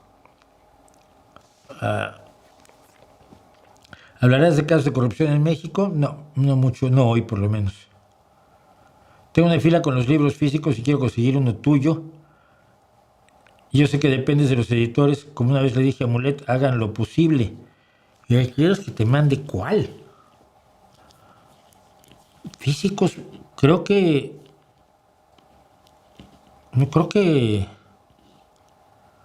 la izquierda Feng Shui se puede conseguir en físico. Y bueno, y el de las supernenas, ese seguro, porque además ese no existe en virtual. Escríbeme.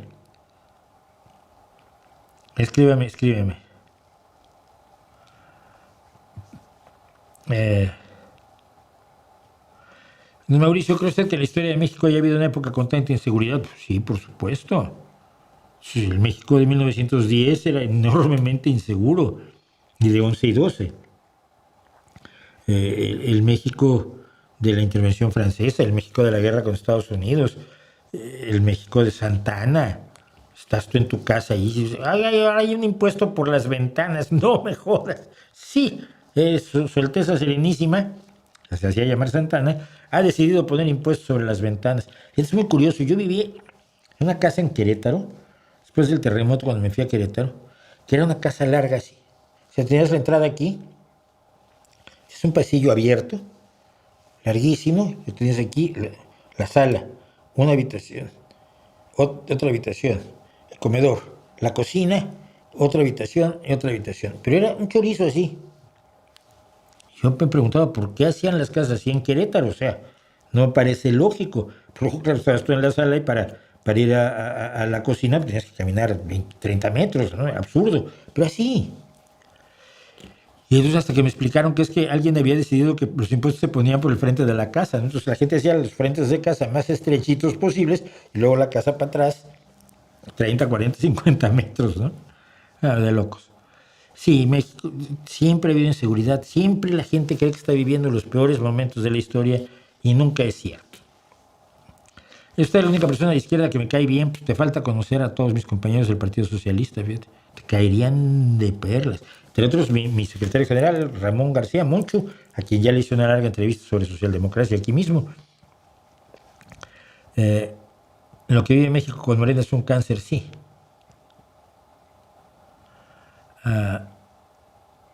Aquí dice que hoy murió la República porque terminó el juicio de amparo en México. Están destruyéndolo todo con una desvergüenza enorme. Bueno, pero vamos a hablar de otra cosa de Estados Unidos ya que estamos en esto. No es exageración, es fascismo. El fascismo es una variante del autoritarismo que exalta la nación, exalta el militarismo, exalta la religión y exalta la obediencia absoluta al líder. No es como otros autoritarismos porque es civil, sobre todo, no es una monarquía.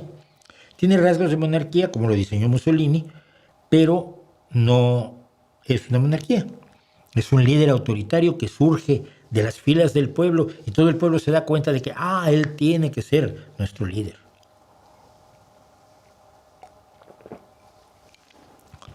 Y una vez que lo elige, pues ya es para siempre. Como se quedó Mussolini, como se quedó Hitler, como se quedó Putin, como se quedó Orbán, como se quedó Netanyahu, como se quiere quedar Donald John Trump. Pero hice una pequeña lista, a ver si... En septiembre de 2024, y además creo que tengo la ilustración aquí, pero desafortunadamente... A ver, vamos a hacer esto.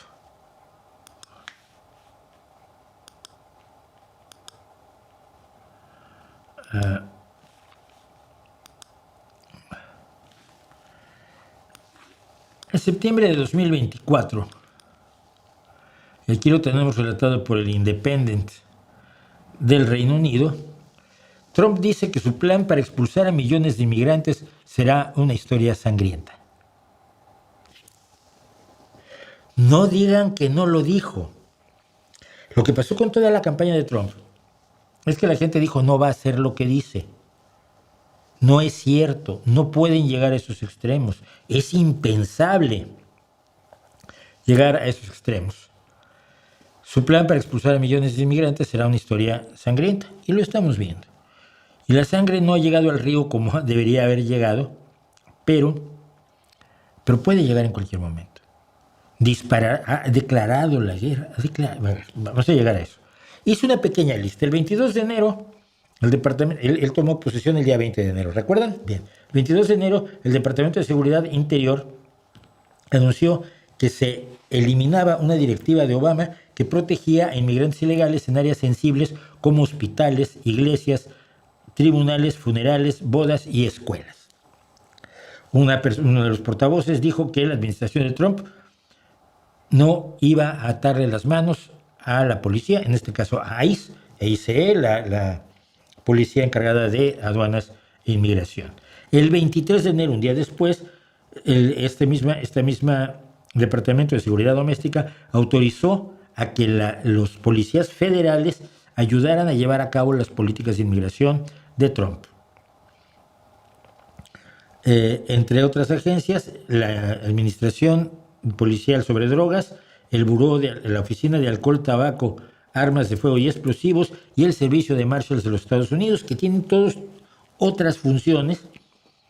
Todos fueron nombrados miembros de la Policía de Aduanas e Inmigración. Ahí tú no lo sabías. Ese mismo día hubo redadas de ICE en Atlanta, Boston, Denver, Miami, Nueva York, Filadelfia, Seattle y Washington, deteniendo a 538 personas. Son 3 días desde que tomó posesión Trump. 3 días. El alcalde de Newark afirmó que ICE hizo una redada en un establecimiento local y detuvo a inmigrantes ilegales, así como a ciudadanos, incluido a un veterano de la guerra de los Estados Unidos, sin una orden judicial. El 24 de enero se lanzó un memorándum diciendo que los inmigrantes admitidos temporalmente por la administración Biden podían ser sacados del país. El 19 de febrero, una orden de la administración de Trump evitó que la Oficina de Reubicación de Refugiados le diera financiamiento a organizaciones que le dan servicios legales a los menores no acompañados que entran en los Estados Unidos. Menores no acompañados, que son uno de los odios de la ultraderecha, que en España se llaman menas, y son lo que más odia Vox, y bueno, y ahora el PP. Si tú eres un menor de edad que entró a Estados Unidos desesperado y te detienen, no tienes representación legal a partir del 19 de febrero de este año. Esto impidió la representación legal de 25,000 menores, además de cerrar los programas de educación sobre los derechos para otros 100,000 menores.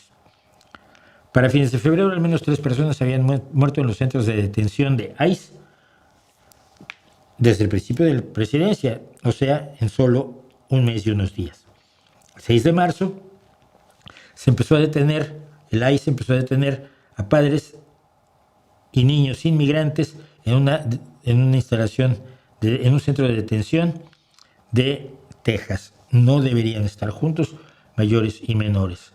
El 12 de marzo de 2025, un chico llamado Kelmer García Ábrego recogió a su hijo de casa de su abuela, fue detenido, le dijeron que su estatus migratorio había cambiado y lo arrestaron.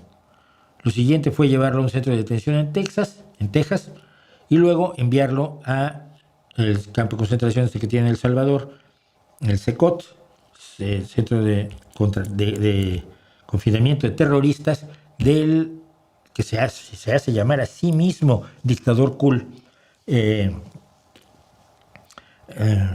llama Nayib Bukele. Bueno, el 14 de marzo, el gobierno de El Salvador aceptó detener a más de 300 miembros supuestos miembros del Tren de Aragua a cambio de $4,760,000. Sigo. El 15 de marzo, 260 inmigrantes fueron enviados a El Salvador, siendo venezolanos y muchos de ellos que si deportas a alguien lo deportas a su país. El 14 de marzo, la abogada general de los Estados Unidos, la fiscal general Pam Bondi, emitió una directiva permitiendo que los oficiales policíacos entraran en las casas de los inmigrantes sin órdenes judiciales. Esto es la demolición total del Estado de Derecho. 14 de marzo, ¿te enteraste? ¿No te enteraste?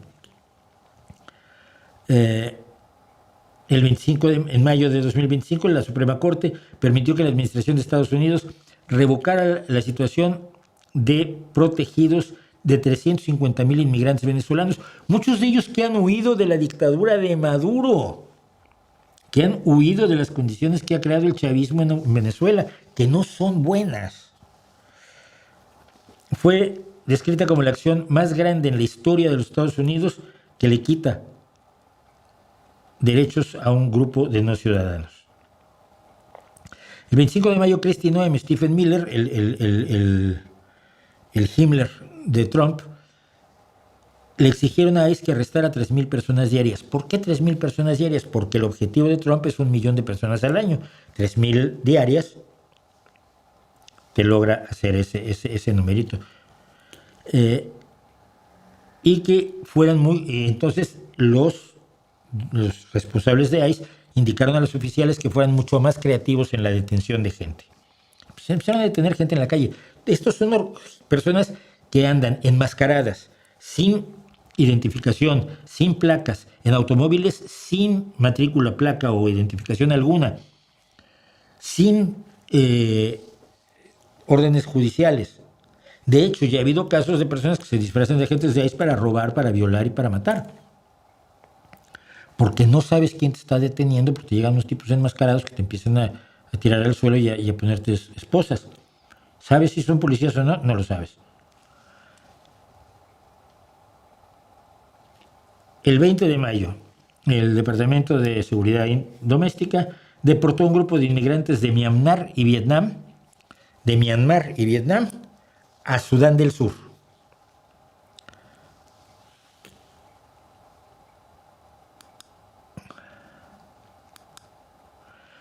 Las deportaciones a África empezaron en mayo de 2025. ¿Está usted enterado que Estados Unidos está tomando gente que no es de esos países africanos y los está deportando allá, donde son encarcelados por las autoridades de los países africanos porque Trump les ha dado dinero que necesitan desesperadamente todos los países africanos, ya sea para cubrir las necesidades de sus ciudadanos o para embolsárselo?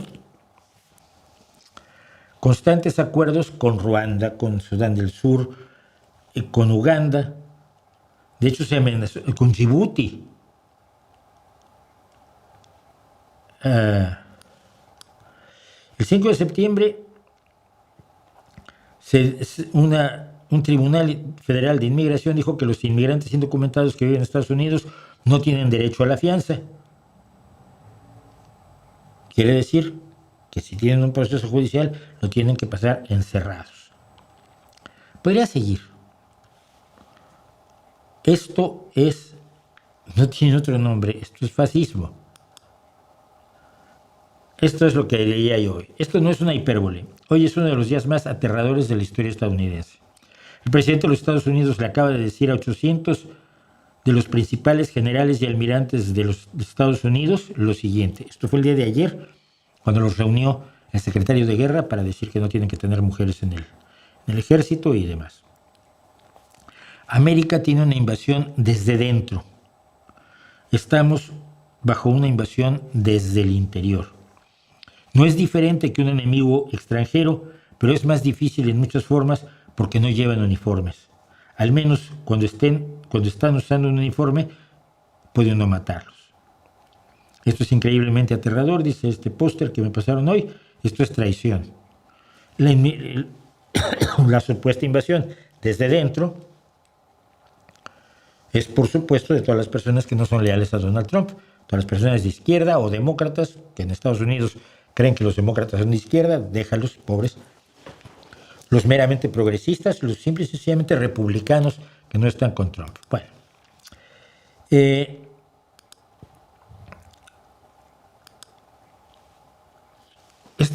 Esta mujer se llama Leticia James. Leticia James cometió una barbaridad impensable. Fue la encargada de llevar a cabo la acusación contra Donald Trump en un tribunal de Nueva York, donde Trump fue condenado por 34 delitos. Condenado por un tribunal, condenado por un jurado, como se supone que funcionan las leyes en Estados Unidos, te guste o no,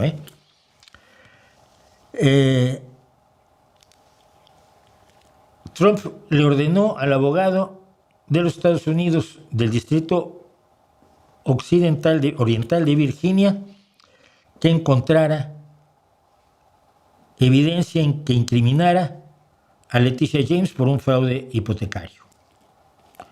Resulta que no hay fraude hipotecario y el abogado no encontró datos. Entonces fue despedido y sustituido por otra persona cuya orden es encontrar datos que incriminen a la fiscal Leticia James por el enorme delito de haberse metido a acusar y procesar a Donald Trump. El exdirector del FBI, James Comey, ha sido imputado por 2 delitos absolutamente imaginarios, porque su verdadero delito fue que él estuvo a cargo de investigar los vínculos de Donald Trump con Rusia. El FBI era una organización independiente dentro del gobierno de Estados Unidos, como hay muchas que son independientes. Quiere decir que el presidente no les puede dar órdenes, sino que se ajustan a la legalidad que les ha dado la legislación, valga la redundancia, de los Estados Unidos. Es decir, los diputados y senadores crean una ley a la cual se ajusta la Comisión Federal de Comunicaciones, el FBI, el Departamento de Justicia, y ellos no respondían al presidente. Ahora sí, el FBI está encabezado por uno de los más fieles, leales al presidente, Kash Patel, un sujeto que antes nunca había sido policía de nada, y el Departamento de Justicia está encabezado también por gente leal. Porque Donald Trump está usando el gobierno de los Estados Unidos para sus venganzas personales. Esto no es que uno use mal la palabra fascista. Le llaman fascista todo lo que es un poco de derecha. No. Fascismo es esto. El derrumbe total del Estado de Derecho de Estados Unidos, que te gustara o no, tenía una funcionalidad razonable comparado con otros estados de derecho. El uso de toda la fuerza del gobierno de los Estados Unidos para caprichos y venganzas personales del presidente, y la idea de que quienes no son leales al presidente son el enemigo, son invasores y hay guerra contra ellos. Guerra. Como la guerra que hizo Mussolini contra socialistas, demócratas y comunistas, como la guerra que hizo Hitler contra todos los que no estuvieron de acuerdo con él dentro de Alemania. No estoy hablando de cuando salió de Alemania a crear campos de exterminio en Polonia. No, mucho antes. La persecución a todos aquellos que no doblaban la rodilla ante el señor dictador. Esto es el fascismo y curiosamente, o no tan curiosamente, pero de manera muy preocupante, es precisamente lo que quieren los fascistas de otros países. Los que hoy, por ejemplo, mienten tranquilamente. Estoy pensando en la presidenta de Madrid, Ayuso, Isabel Díaz Ayuso, que el otro día acusó al Lehendakari, al presidente del País Vasco, de amenazarla como amenazaba ETA a sus víctimas. ETA decía pim pam pum, te avisaba que disparaba. Y el presidente de Euskadi dijo, Isabel Ayuso Etzún, creo que es Etzún, escucha, Euskadi es Euskaldún. Y como ella le sonó Euskadi es Euskaldún, sabe perfectamente que no dijeron pim pam pum, pero en una entrevista ella acusó al presidente del País Vasco, de la comunidad del País Vasco, de haberla amenazado como amenazaba ETA, de tiros en la cabeza a gente inocente como tantos del PP y del PSOE, e inocentes de la ciudadanía común y corriente. Sabe que miente. Le da igual, por supuesto le da igual, porque no le interesa la verdad. Esa nos interesa a nosotros, quizás a usted que ve estos streamings, como me interesa a mí, la verdad. A ellos no, a ellos les interesa el poder. Y es lo que estamos viviendo efectivamente en un mundo cada vez más peligroso, y no porque te puedan robar la cartera.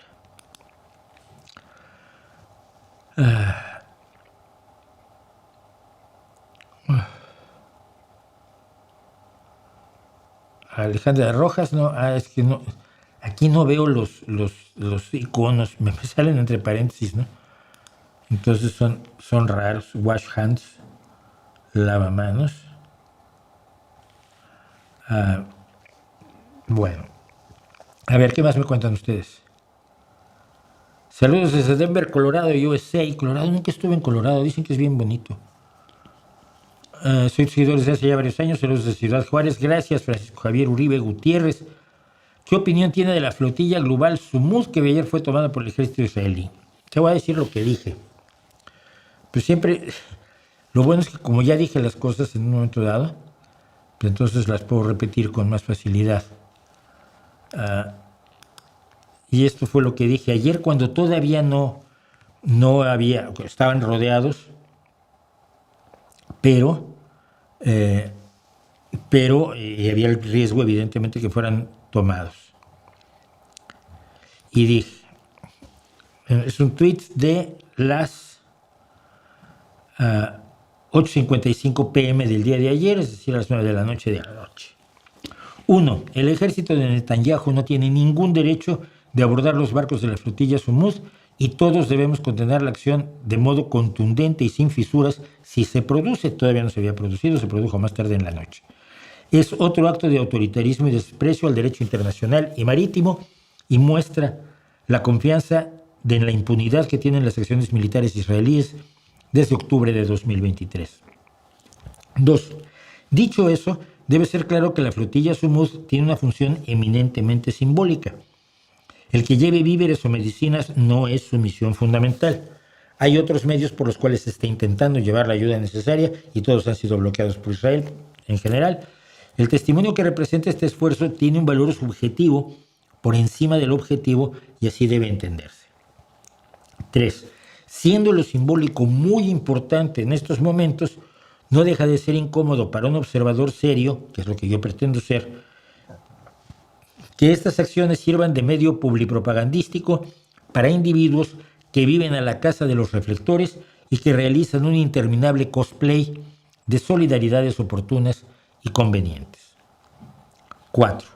Personalmente, no creo que la flotilla hubiera sido la acción más adecuada para la denuncia del genocidio contra el pueblo gazatí. Pero eso en este momento es irrelevante, está en el pasado. La brutalidad del gobierno de Netanyahu, asusado por el apoyo ciego que le ofrecen Donald Trump y la ultraderecha mundial, debe terminar cuanto antes y Netanyahu debería verse ante la Corte Penal Internacional. El que eso difícilmente vaya a pasar es enormemente desalentador. Y después, cuando ya se había llevado a cabo el abordaje, a las 12:37 de la mañana de hoy, tuiteé: de la respuesta de Europa al abordaje de la flotilla en aguas internacionales dependerá quizás el futuro de Oriente Medio y hasta del mundo. Poner pie en pared o dejar hacer. Sinceramente espero que Europa responda de modo serio y contundente ante el secuestro de sus ciudadanos. No sé hasta ahora cómo ha reaccionado Europa, pero sí vi a gente diciendo si había un barco de la Armada Española, que lo había, con la flotilla, ¿por qué no hizo nada? Yo estoy preguntando, ¿de veras estas bestias son muy solidarios? Se supone que yo siento que es un onanismo político indigno. ¿Qué esperaban? ¿Que el barco de la Armada Española disparara contra los barcos israelíes? ¿Creen que eso va a resolver el problema? ¿O simple y sencillamente les satisfaría profundamente? Yo lo vi y había varios tweets de gente así. Yo estaba alucinando a todo color, de verdad. Que gente que se supone que está en contra de la guerra y en contra de la muerte innecesaria y en contra de un montón de cosas, estuviera molesta porque el barco de la Armada Española que acompaña a la flotilla Sumud no haya abierto fuego contra los israelíes. No sé.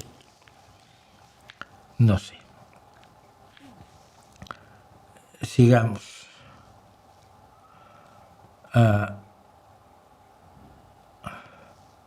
Dice Laru Salva, que coincide con lo del 2 de octubre.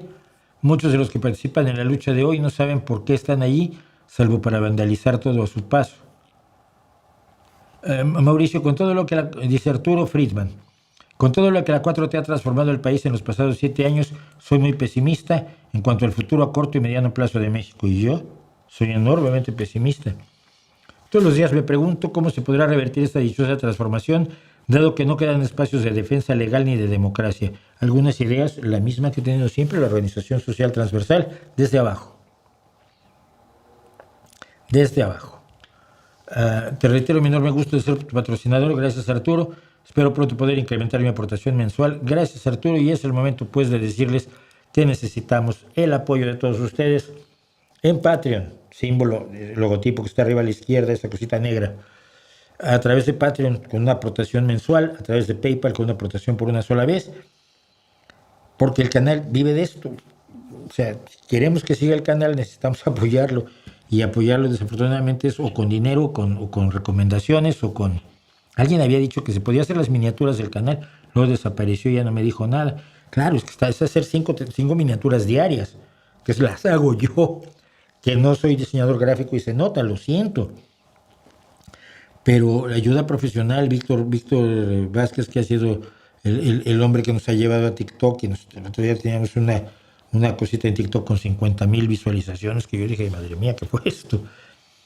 Estamos tratando, quizás hoy no, pero en la próxima semana ya podamos transmitir en vivo vía TikTok. Y necesitamos el apoyo de ustedes de todas las formas que sean posibles. Por supuesto, la mejor es con efectivo, pero es lo que menos tenemos. Pero les agradeceré. Si no, recomiéndenos con sus amigos, con sus enemigos. Hagan que la gente sepa que existe el canal. Repito, no por mí, sino porque las ideas que manejamos aquí, la forma en que tratamos de analizar la realidad, la forma en que tratamos de informarnos sobre los hechos, es distinta de la que se encuentra uno en general en los medios. Vuelvo a decirlo, me puedo equivocar y si estoy equivocado me lo dicen. Creo que no hay otro canal que haga lo que hace este en YouTube, por lo menos en español.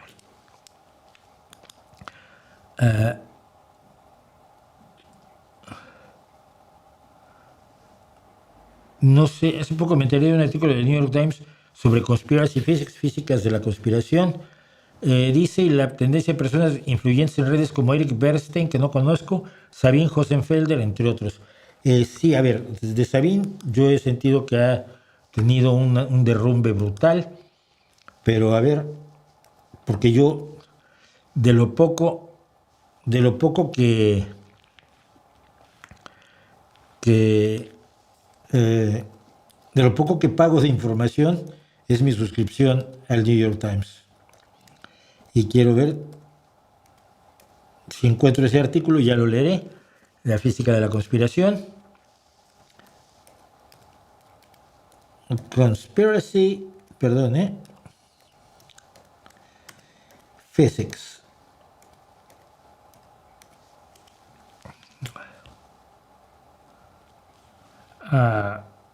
No lo encuentro como tal.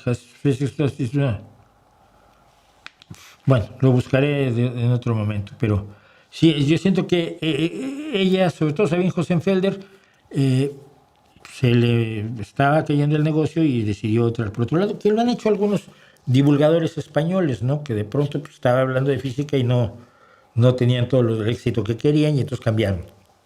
Lo que no voy a hacer. Afortunadamente yo sí también vivo de otra cosa.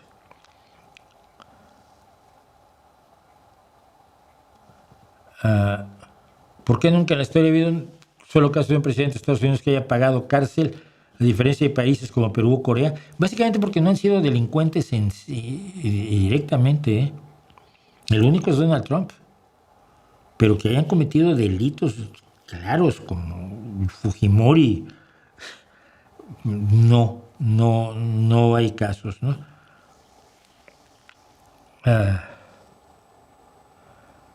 ¿Qué opinas de Auguste Comte y el positivismo? Que es un invento de la filosofía. A ver, siempre que defiendes la ciencia te dicen positivista, pues supongo que será bueno. Siempre que defiendes los hechos y la realidad y lo comprobable, sale algún filosofillo de este tamañito así. Positivista. Entonces, pues, yo supongo que es bueno. No, hombre, es una visión razonable de la realidad, pero que no puede ser el extremo. Pero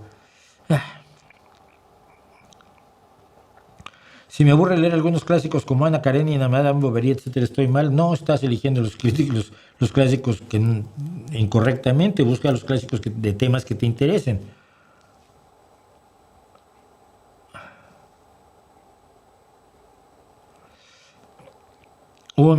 Dice Alberto Hurtado, hubo misiones solidarias de Cuba.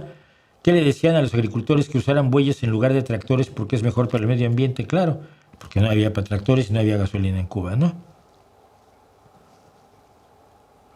Gracias a todos los que me dicen. No sé de qué demanda hablas.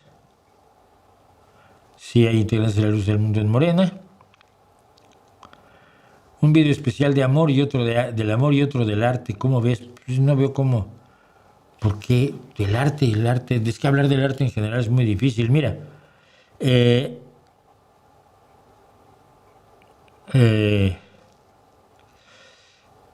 Una pregunta a usted, ¿dónde se vive mejor viniendo de Latinoamérica, Galicia o Asturias? Yo creo que en los dos lados se vive maravillosamente bien, Obviamente yo estoy en Asturias, yo estoy comodísimo aquí, pero no creo que tuviera yo problema en trasladarme a Lugo o a Santiago de Compostela.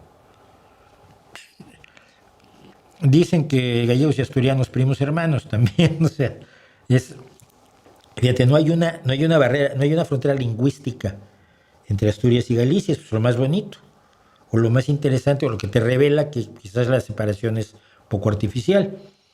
Pero conforme te mueves hacia el oriente asturiano, la gente, la lingua que llaman ahora el bable, el asturiano, se va convirtiendo en gallego.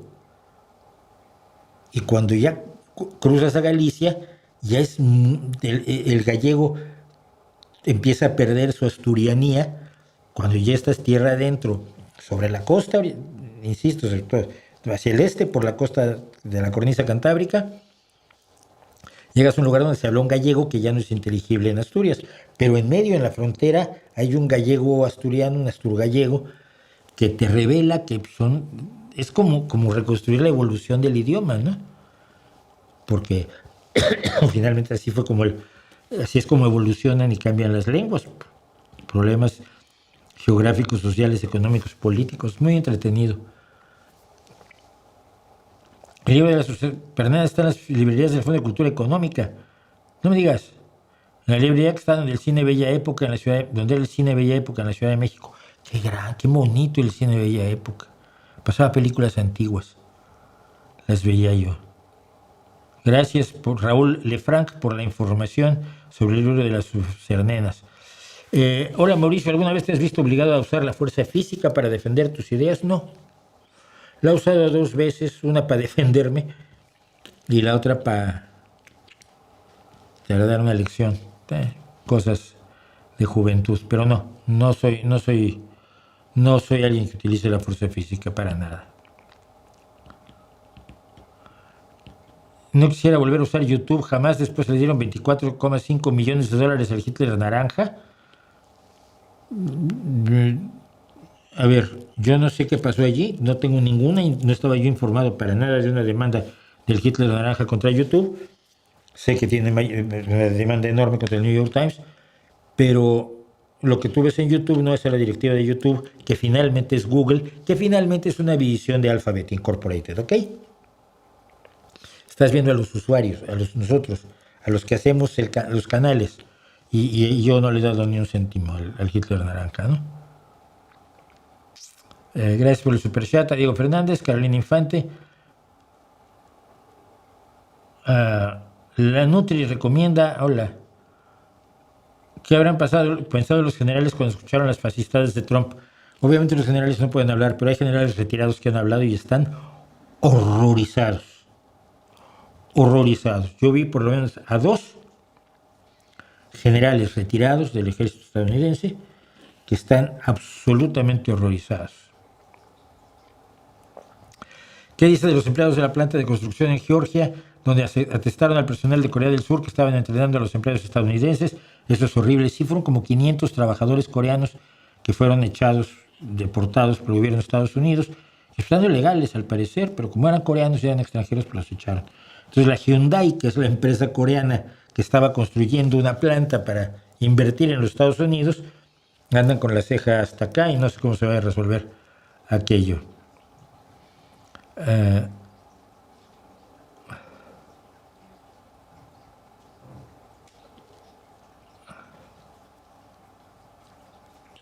Dice Carolina Infante, tengo 51 años de edad, de ellos 50,5 años como residente legal estadounidense y 20 años como ciudadana naturalizada, y esto no anda bien. Yo me niego a ser aterrorizada y pienso resistir. Pues hay que resistir, o desistir, no hay de otra. Ya en España, en Europa se está hablando, bueno, Nigel Farage, el nazi británico, Giorgia Meloni en Italia, están hablando de retirarle la nacionalidad a personas que la adquirieron por las cuestiones legales, porque no son verdaderos italianos, verdaderos británicos, verdaderos alemanes, y gente que no tiene una idea de cómo han sido los flujos migratorios a lo largo de la historia humana, y creen que la presencia de unos señores morenos que son alemanes, que tienen nombres alemanes, hablan alemán, se educaron en Alemania y juegan fútbol para la selección alemana, no son verdaderos alemanes, porque los verdaderos alemanes son rubios y altos como Hitler, no, que no era rubio. Bueno, pero son esbeltos y atléticos como Goering, que era gordo y drogadicto. Bueno, pues son verdaderos ejemplares físicos como Goebbels. No, Goebbels tenía una pata chueca. Entonces eran, ¿sí? Son heterosexuales, como Rom, el jefe de la CCA, que era gay, y lo mataron en la noche de los cuchillos largos.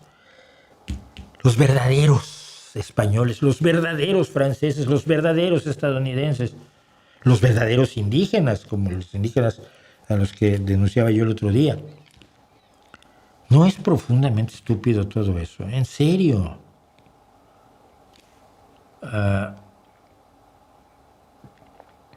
Bueno. Quiero hacer una cosa agradable, aunque me voy a saltar cosas que quería yo hacer y no voy a hacer, pero tengo una galería nocturna que tenemos que ver antes de los comentarios porque estoy encantado. Así que vamos a nuestra galería nocturna.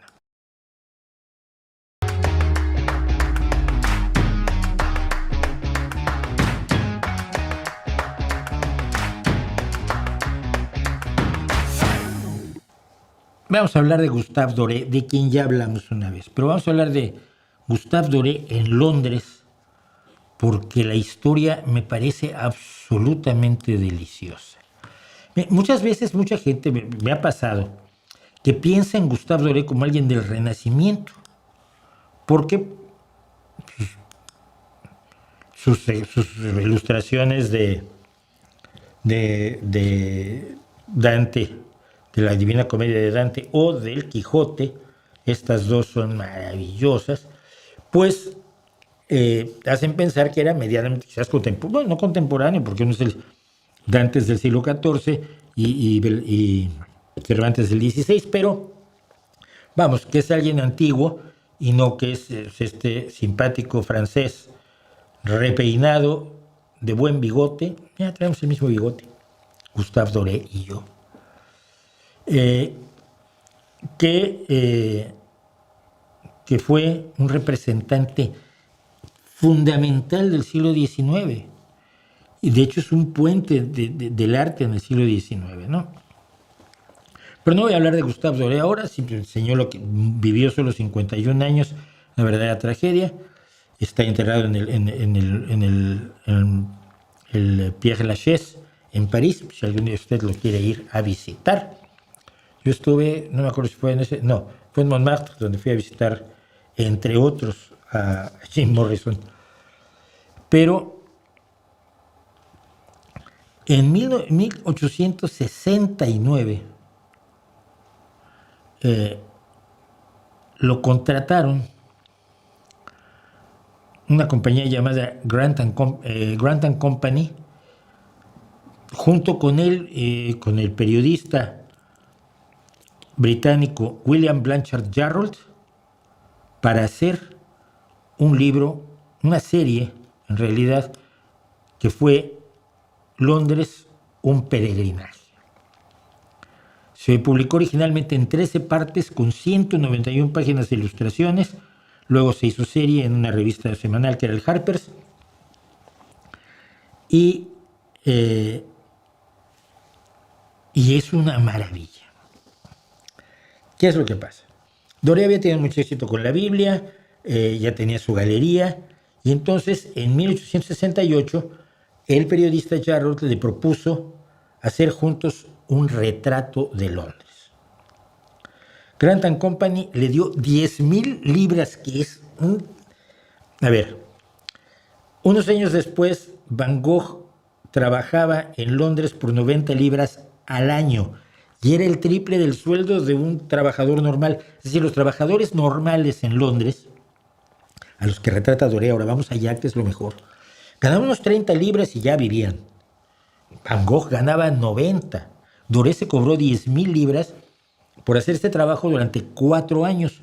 Durante esos 4 años iba a vivir 3 meses cada año en Londres y así iba a hacer 250 dibujos.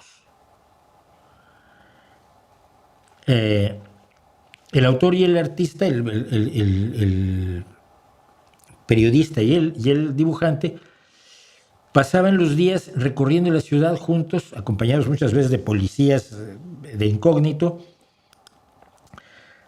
porque Jarrold llevó a su amigo Gustave Doré a través de las sombras y las luces del gran mundo de Londres.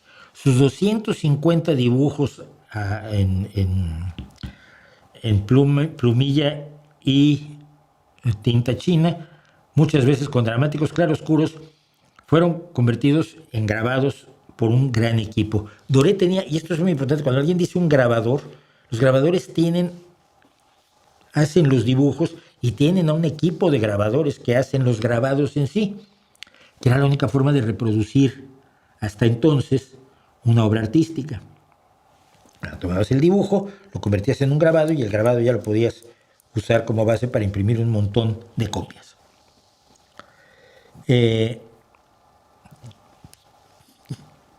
La fotografía todavía no era posible reproducirla y todavía no había los sistemas de litografía los sistemas de reprografía, que se utilizaron después. Entonces eran grabados en madera. Y esto muestra al padre Támesis. Támesis es un nombre que significa aguas oscuras, por cierto, en celta antiguo, con el clásico León británico, Londres, de Gustave Doré y Blanchard Ferrol. ¿Qué refleja Doré aquí? Esto es Whitechapel. Esto está hecho unos pocos años antes de que Jack el Destripador hiciera de las suyas por esas siniestras, miserables, desesperadas y desesperanzadas calles de Londres pobre. De Londres muy, muy pobre. Cuando yo hablo de la pobreza de Londres, de la pobreza de los países que se llamaron ricos, la gente no suele entender que esto era lo normal, que lo que ven en las películas de Londres de sombreros de copa y de carreras en Astor y de alguna de las series que se hacen sobre el siglo XIX, son de una élite minúscula. También grabó Doré, dibujó y luego grabó cosas como este recorrido, esta rueda de prisioneros durante la única hora que podían hacer ejercicio los prisioneros en una cárcel, porque estuvo pintando en Londres al que 2 años después de que saliera este libro iba a llegar Van Gogh. Y Van Gogh se fascinaría, y este es el Londres que vivió Van Gogh. Y es el Doré del que se enamoró tanto Van Gogh, que en 1890, algunos años después, 18 años después, no reproduciría, porque no es una reproducción, reinterpretaría a Van Gogh en esta maravilla, que es su ronda de prisioneros, que incluye a las 2 palomitas libres que se ven al fondo arriba a la izquierda y que son el contraste con los hombres que hacen ejercicio dando vueltas ciegamente, ¿no? Es maravilloso. Van Gogh reinterpretó mucho a Millet, sobre todo las cosas de Millet. Entonces, ese Londres, el Londres siniestro y el Londres sórdido, pero también grabó maravillas como esta del interior de la abadía de Westminster. Por cierto, si ven a la izquierda, dice Gedoré, y a la derecha dice Jugand, o algo por el estilo. El de la derecha es el grabador, es el que tomó el dibujo y lo convirtió en una tabla de madera dura que luego se podía entintar para hacer las reproducciones de esto. Primero, los retratos de Doré. Esta vendedora de manzanas me parece a mí extraordinariamente deliciosa y me encanta que el G Doré muchas veces queda como si fuera parte del dibujo del suelo, ¿no? A la derecha está el nombre de Bien, que es el que hizo el grabado. A Doré no le gustaban los grabados. Él decía que eran siempre inferiores a sus dibujos, y cuando pudo fotografiaba sus dibujos para guardar cómo eran realmente, porque sentía que perdían en el grabado. Y son algunos de los grabados más impresionantes del siglo XIX.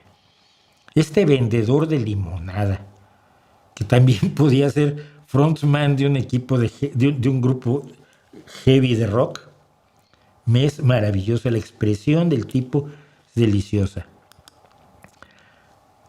No se lo van a imaginar. ¿Qué está vendiendo este señor? Mire usted, cuando no había insecticidas, Las moscas se atrapaban en papel, un papel pegajoso que tenía miel o alguna sustancia, algún alimento dulce que atraía a las moscas, que quedaban pegadas en el papel y ahí morían después de una larga agonía. Es una cosa bastante horrorosa, pero era como te podías deshacer de las moscas. Y este hombre, como lo muestra en su sombrero, vende papel atrapamoscas.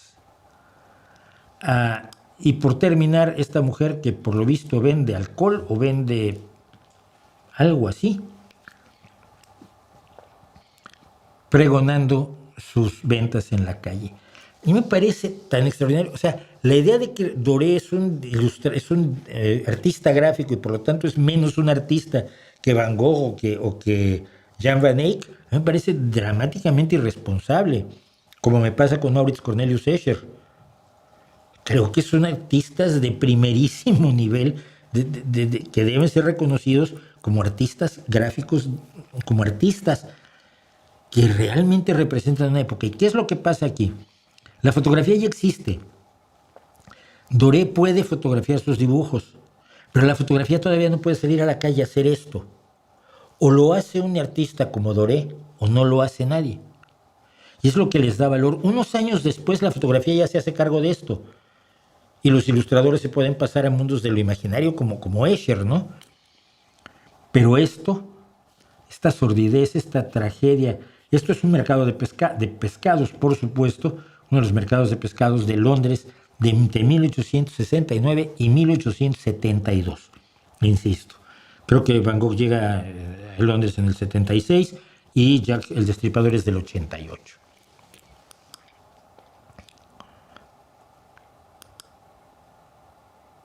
Este era el Londres donde vivía la mayoría de los londinenses. Oscuro, tétrico, inseguro, insalubre y pobre, sin esperanza. Otra vez, pues que yo soy pobre, pero voy a mandar a mi hijo a la universidad, va a ser ingeniero y entonces él no va a ser pobre. Eso no existía aquí. En la riquísima, opulentísima Inglaterra, donde en estos momentos estaba, ¿quién estaba?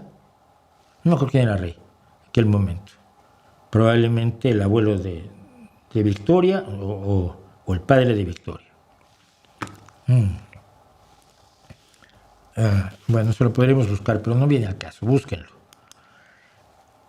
Es otro mercado, esperando la apertura, con una serie de personajes a los que registra Doré de una manera muy solidaria, si lo quieres ver así.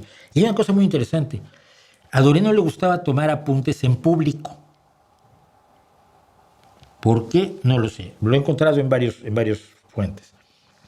Él no tomaba apuntes en público, no estaba dibujando lo que veía, sino que lo guardaba todo en la cabeza y luego ya cuando se iba a su casa, estaba paseando con su amigo Blanchard y viendo Londres y tratando de capturarlo.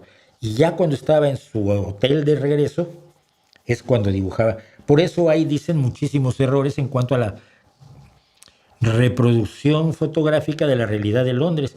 Pero no importa la reproducción fotográfica, importa la sensibilidad que hay en los rostros de estos seres humanos a los que retrató Gustave Doré.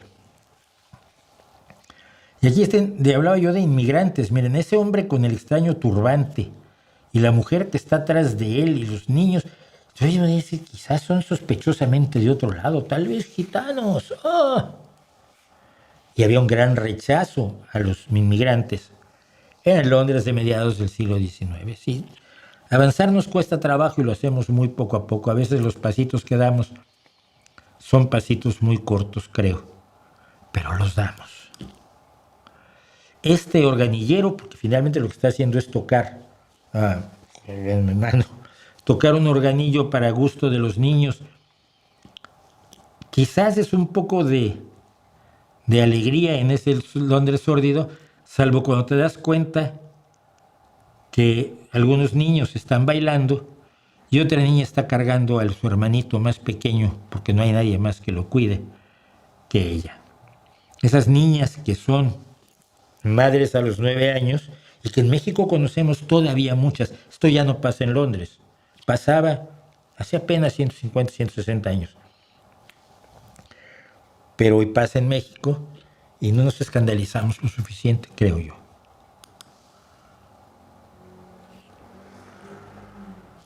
Este era el Londres que conocieron Doré y Van Gogh.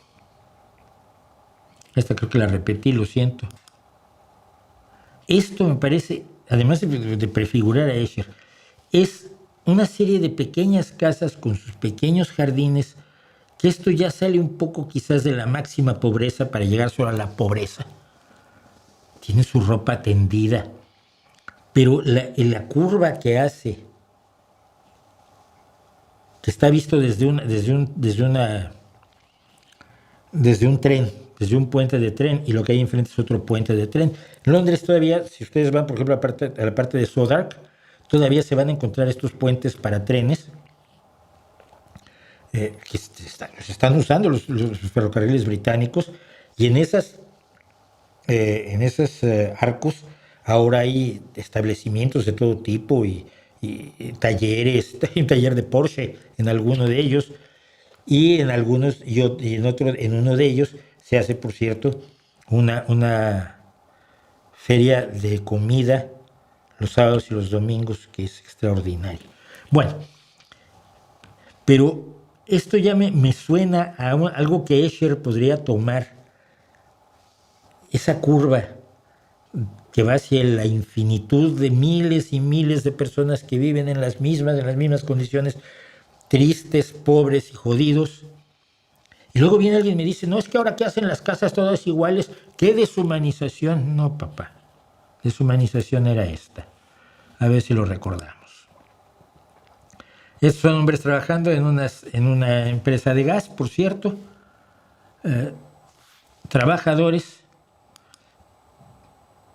Y si ustedes ven al fondo, creo que es la catedral de Westminster, no la abadía de Westminster, sino la catedral de Westminster, lo que se ve al fondo, la opulencia, pues, de un maravilloso edificio gótico, no sé cuál es, la verdad, y tras ella todavía algo que parece una fábrica, y detrás de eso las chozas de la gente. La sensibilidad de Doré para rescatar esto hace que Londres, un peregrinaje, se considere una de las primeras obras de periodismo social de la historia.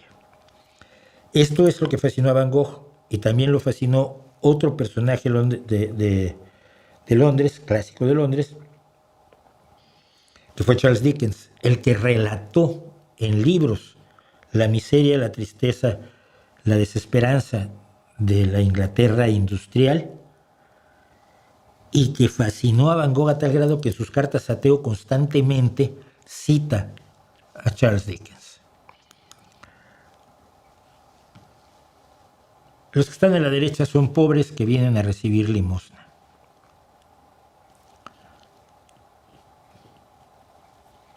Esto no lo ves en Londres, ¿no? Deberíamos ya no verlo en ningún lado. Y para cerrar, porque me encanta y porque me recuerda ciertos lugares que hay en el Támesis, del lado sur, del lado de Southwark, donde yo he encontrado gente descansando. Adoro Londres, por si no se ha notado.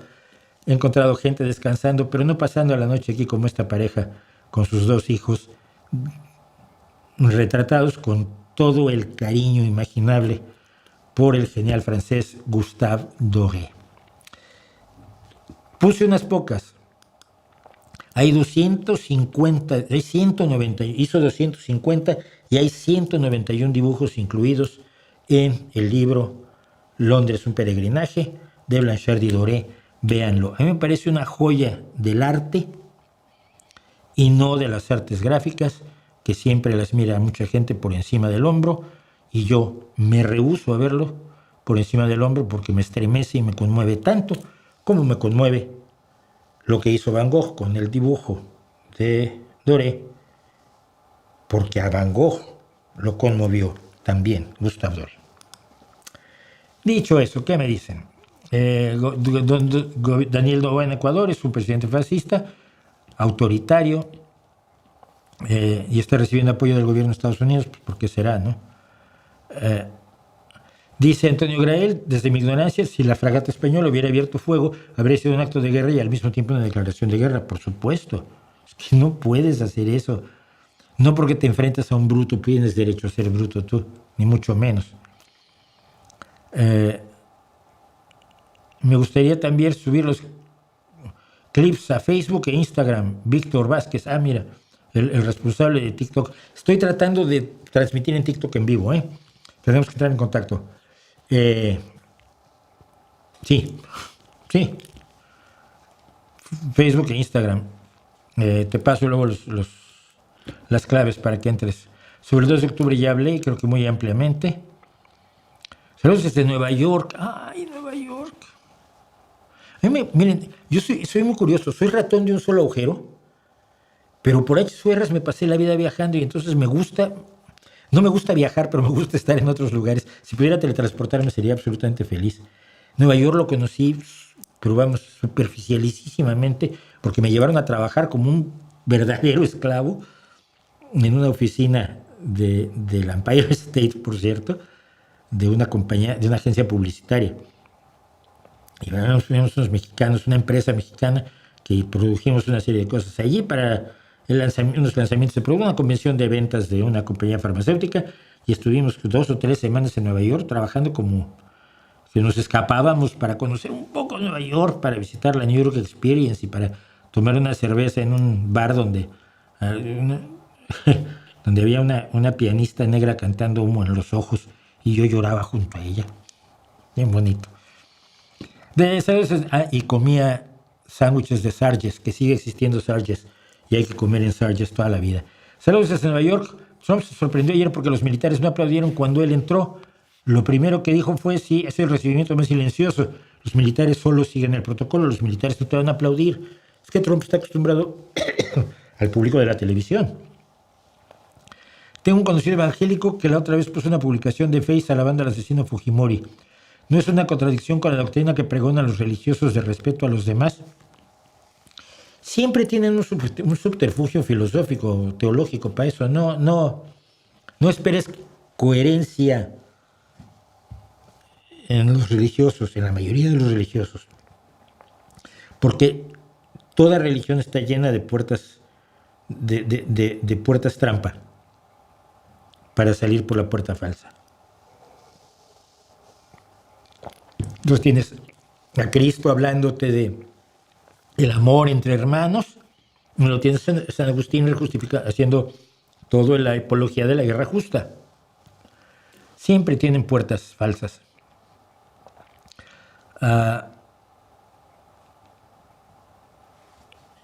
Roxana, es interesante, pero yo creo que discreparías con sus afirmaciones contra el feminismo y las leyes que favorecen a las mujeres.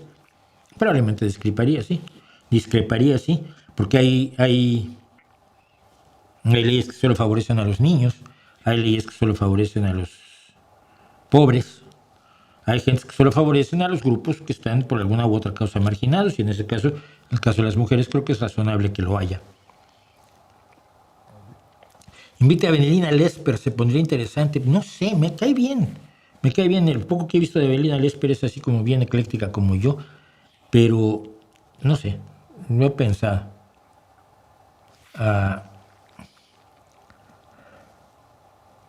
Conceptos Básicos y Spanish Revolution son 2 canales que vale la pena seguir. El primero son dibujos animados, ese sí, pero Spanish Revolution no. Spanish Revolution fue todo el invento del 11M, no, del 15M, perdón, que nos dio 7 años de Rajoy. Los chiquillos movidos por Pablo Iglesias y su banda.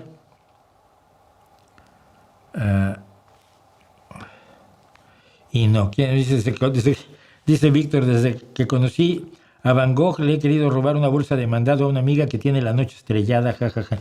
Es que la noche estrellada es todo, es absolutamente todo. ¿Qué crees que pasa en las elecciones a medio tiempo en Estados Unidos? No lo sé.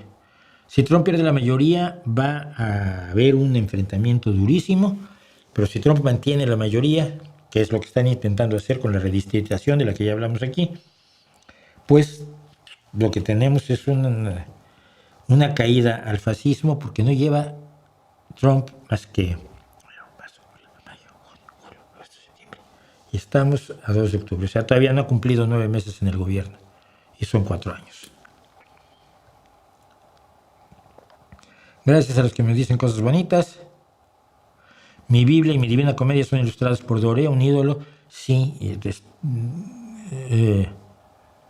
ilustró muchísimas cosas. Además, un artista enormemente prolífico, ¿no?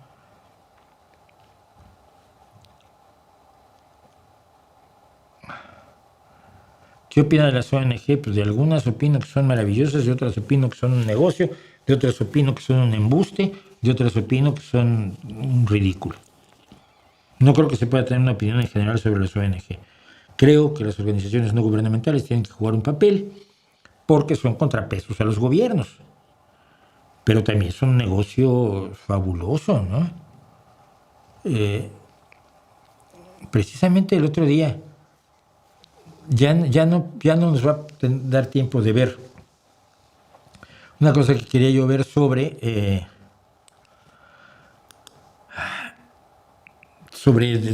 dos desastres nucleares y sobre la visión que tienen algunos.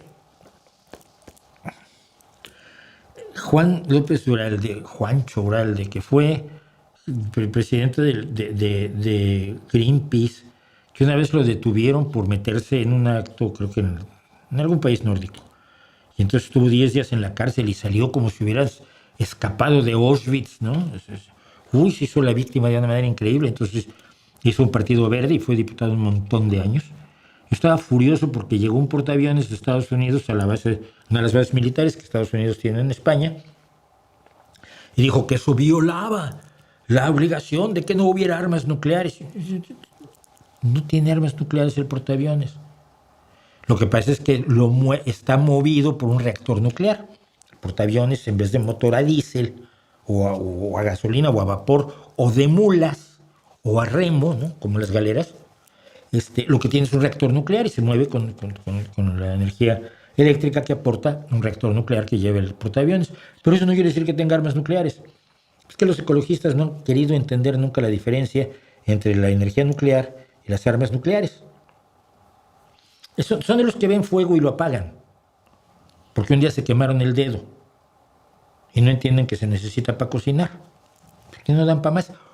O lo peor, saben perfectamente que están exagerando, pero su populismo verde, se pone en acción para que sigan haciendo lo que más ha sabido hacer, por ejemplo, Juancho López Uralde, que es vivir sin trabajar. Así que, bueno, ¿te gusta mucho el programa? Marcelo Dacuña, muchísimas gracias desde Uruguay, la República Oriental del Uruguay, y nosotros nos vamos corriendo, sin mucha prisa, a los comentarios del día, los comentarios de esta semana, comentarios temerarios.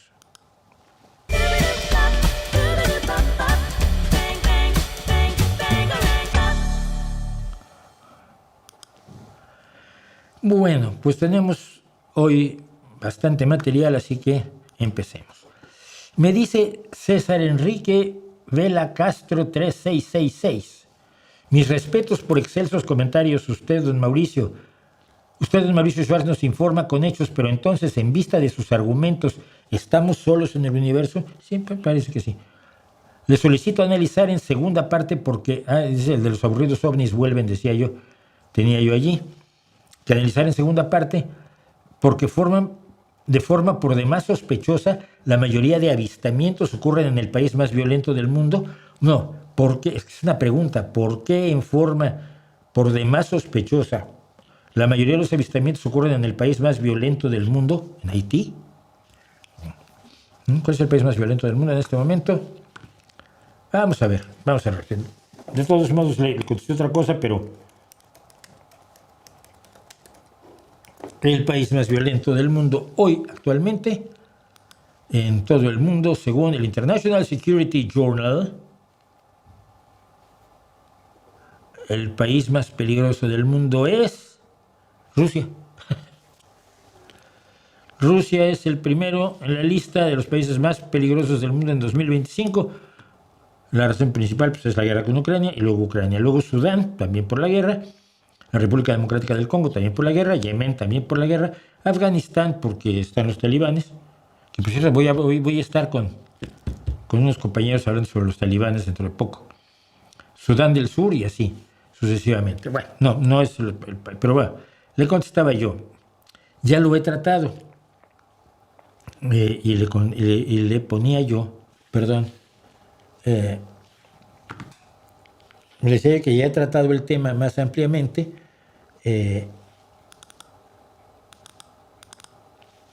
aquí, en este vídeo de ovnis alienígenas y otras leyendas, que fue la segunda parte. Dice, pero aquí hay dos problemas. Mira, uno, los avistamientos no significa que haya vida extraterrestre, significa que has visto algo que no sabes qué es. Pero si no sabes qué es, no puedes decir qué es. Es un objeto volador no identificado, que es una nave extraterrestre, entonces está identificado. Pero no hay identificación todavía. Todo lo que hemos podido determinar qué era lo que... Cuando hemos encontrado explicaciones, todas han sido naturales, normales y corrientes. Estamos solos en el universo, no hay forma de saberlo. Pero si no lo estuviéramos, de todos modos no hay forma de comunicarnos con otras civilizaciones o formas de vida inteligente. Porque el universo es demasiado grande para ello. No hay forma de comunicarnos, ni mucho menos de irnos a visitar a tomar el té. Y es lo que he tratado de explicar yo en numerosísimas ocasiones, aquí, en mis blogs, en la televisión de México y en donde me han dejado durante un montonal de años. En fin. Macros Rider me dice, ¿desde cuándo la esclavitud es un valor cristiano? Y le digo, pues desde el capítulo 21 del Éxodo, fíjate, es el segundo libro de la Biblia, o sea, que está dedicado precisamente a los esclavos. Hasta varias epístolas de Pablo, como Efesios o Colosenses, donde te dice cómo tienes que tratar a tus esclavos y donde les dice a los esclavos cómo tienen que ser obedientes con sus amos. No son valores cristianos. Implementar, se enojó mucho porque dije implementar. Pepín Velasco, no es el mal plan, Pepín Velasco W9C o W9C.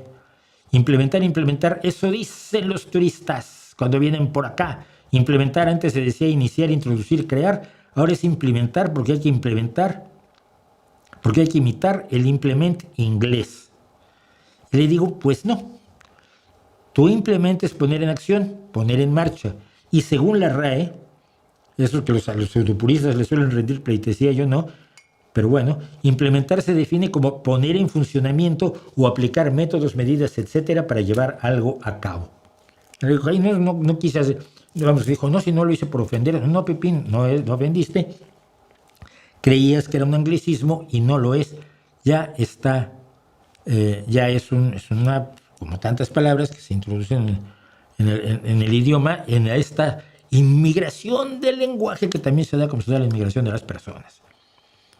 Y dice, Dante Alarcón 909, movimiento ridículo, España quiere renacer con el apoyo de criollos locales. Movimiento, se habla del hispanismo, como Gullo o Laje, por eso nunca saldrán de la mediocridad. Los brasileros también son de origen europeo, pero no lloriquean por sus abuelos lusitanos. Un pueblo debe forjar su identidad cultural propia. Además, sería absurdo que un pericote ale a un elefante. Ella solo que España no quiere nada. No es una persona. Los de este movimiento son un puñadito de chifladitos nazis, no son España. Y francamente, tu idea de que España es mediocre, siendo hoy la economía más fuerte de Europa y líder en varios ramos, desde el deportivo hasta la política internacional, es un poquito inventado. Carlitos Alcaraz sigue dominando el tenis. Todos los que dijeron cuando se fue Nadal, vaya, por fin, ya nos libramos de los españoles estos que juegan al tenis. Ya se va a ir Nadal. ¿Quién viene? Carlos Alcaraz. ¡Oh! No, mediocre no. Lo quedaría por verte entrevistándolo y me parece que está refiriéndose, aunque ahí la miniatura dice de Espinar, que se refiere a Pablo Iglesias.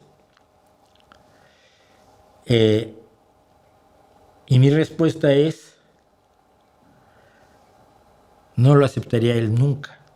Tiene todo que perder y nada que ganar, y es enormemente cobarde. Lo hemos visto siempre. Pablo Iglesias es un sujeto muy cobarde. Me encantaría entrevistarlo y prometería ser lo más sereno y objetivo posible preguntándole. Actuaría de la manera más profesional que pueda, como lo he sido con todos mis entrevistados, me caigan bien, me caigan mal. Pero no se atreve. Como chileno, dice de Surbe 2201, cada vez tengo más certeza de que la historia oficial consensuada del suicidio de Allende es un constructo político más que la verdad científica, intencionalmente eliminada y descartada del relato oficial. Fíjate que es al revés. Desde el preciso momento en que se supo que Allende había muerto, la versión de todo el mundo fue que había sido un asesinato, que había sido asesinado. Solo había una cosa muy rara. Le habían ofrecido por teléfono, y están las grabaciones, los golpistas le ofrecieron a Allende salir del país, le ponían un avión a donde quisiera ir, cualquier país lo iba a recibir, y Allende dijo, no salgo. Y había, si mal no recuerdo, fue Merino el que dijo, este tal por cual nos va a joder, porque no se quería ir. Porque ellos veían muy fácil en el golpe de Estado, pues Allende sale para evitar que lo maten, y entonces pues ya nosotros tomamos el poder sin llenarnos las manos de sangre del presidente, aunque por otro lado planeaban darle un baño de sangre a todo Chile. Pero entonces siempre creímos en la hipótesis del asesinato, pero los años, los estudios, incluso el análisis de los restos y las declaraciones de los propios del grupo de amigos del presidente nos dice que se suicidó con su propio fusil de asalto. Después de la locución que dio por radio, se abrirán las grandes alamedas, porque no iba a caer en manos del enemigo. Y me parece razonable. Lo que él estaba defendiendo era la institucionalidad, ¿no? Pero sí parece que no hay ninguna duda de que Allende decidió quitarse la vida. Tobías Entelme me dice, Mauricio Allende era socialista, no comunista. Militó en el Partido Socialista de Chile y en el Partido Socialista Popular. Y es que aquí eso es la confusión que siempre hay. Y entonces lo aclaro. No estoy diciendo que esté mal Tobías, simplemente está desinformado. Era socialista marxista, era socialista según la definición de socialismo de Carlos Marx, no de los socialdemócratas. En la entrevista que le dio a Régis Debray en 1971, él que fue fundador del Partido Socialista de Chile en los años 30, dice, palabras de Allende a Régis Debray, bueno, efectivamente cuando fundamos el Partido Socialista existía el Partido Comunista, pero nosotros analizamos la realidad chilena y creímos que había cabida para un partido que teniendo un pensamiento filosófico y doctrinario similar, un método como el marxismo para interpretar la historia, era un partido que no tenía vinculaciones de tipo internacional, lo cual no significaba que nosotros desconociéramos el internacionalismo proletario. Es decir, que el Partido Socialista de Chile se hizo para tener un partido socialista, un partido marxista, que no dependiera del Partido Comunista de la Unión Soviética, como si dependía el Partido Comunista de Chile, el Partido Comunista de Mexicano y todos los demás.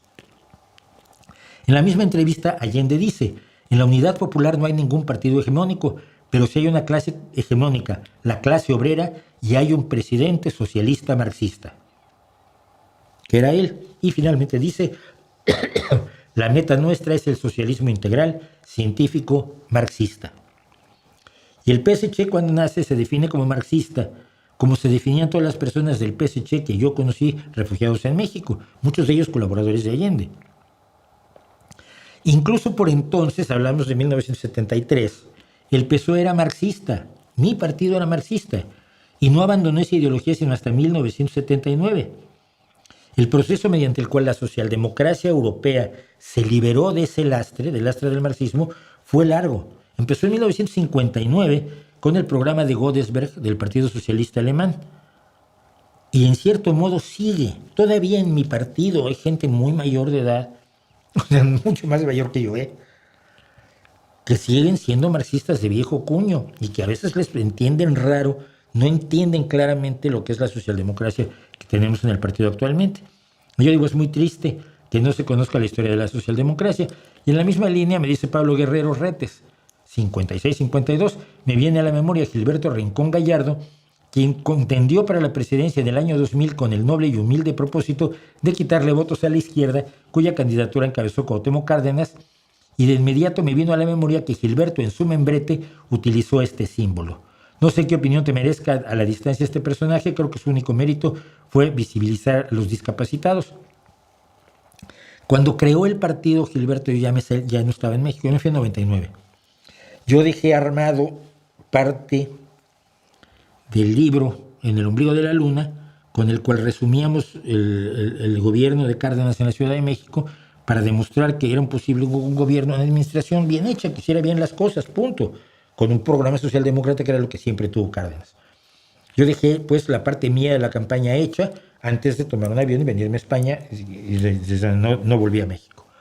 Pero yo creo que Gilberto Rincón Gallardo sí, él era un discapacitado y promovió la causa de los discapacitados y lo aplaudo por eso, pero tomó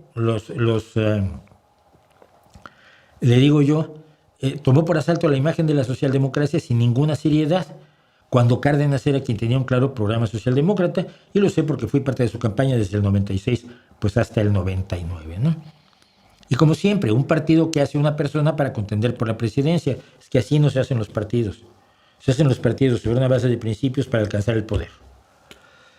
El padre creador San Lucifer 4669 dice, nos vamos a alargar unos minutos, ya saben, no se trata de ganar una batalla que ya terminó, cuando yo dije que pues, los hispanistas y muchos otros se la viven peleando batallas que ya terminaron. Decía yo, la guerra civil en España sigue.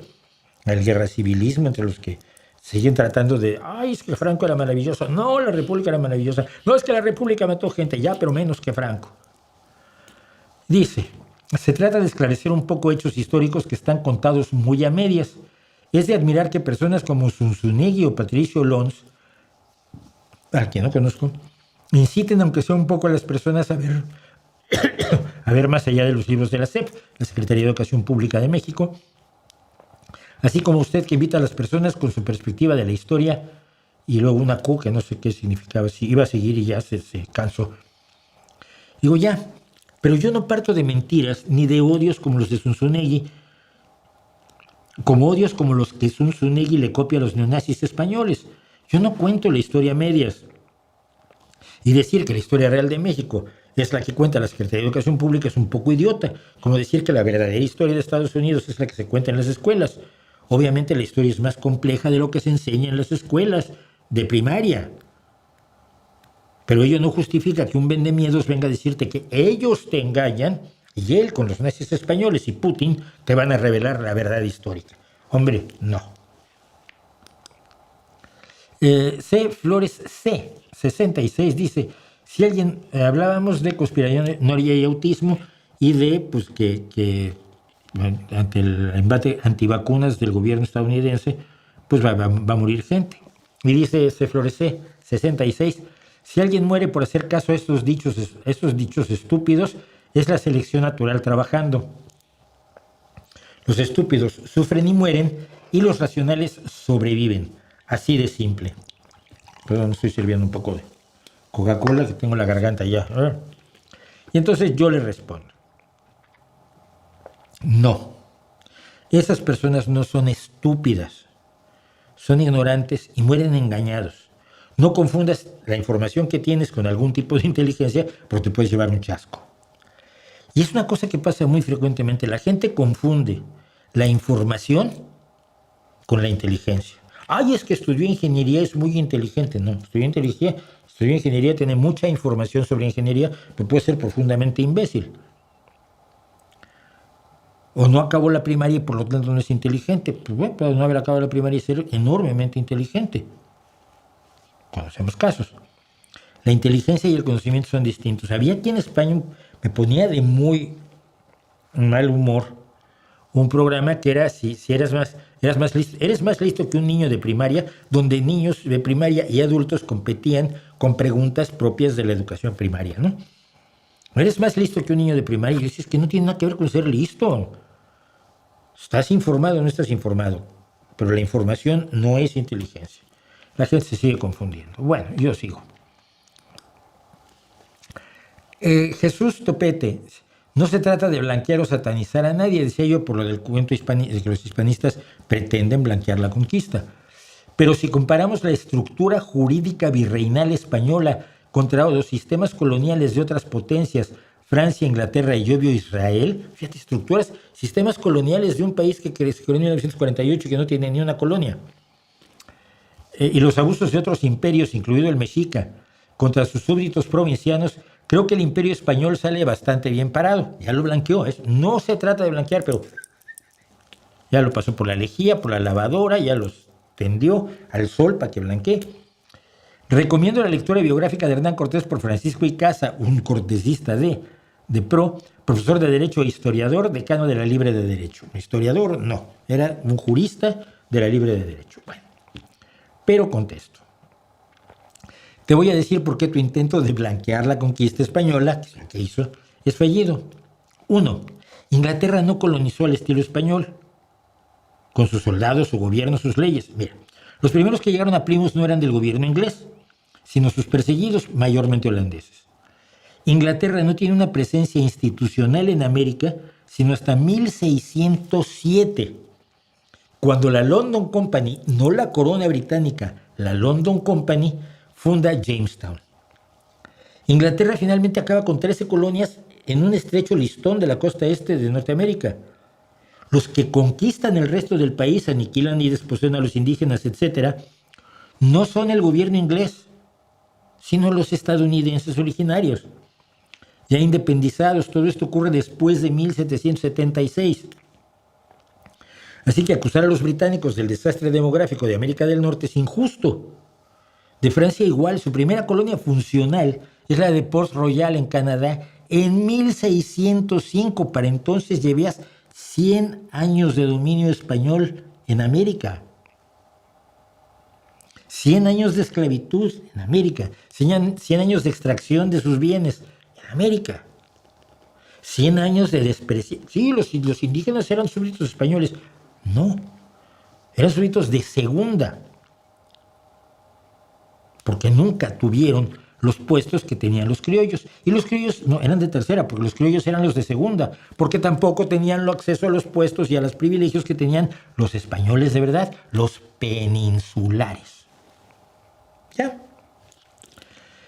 ¿Ves cómo la historia que te cuentan es ahistórica?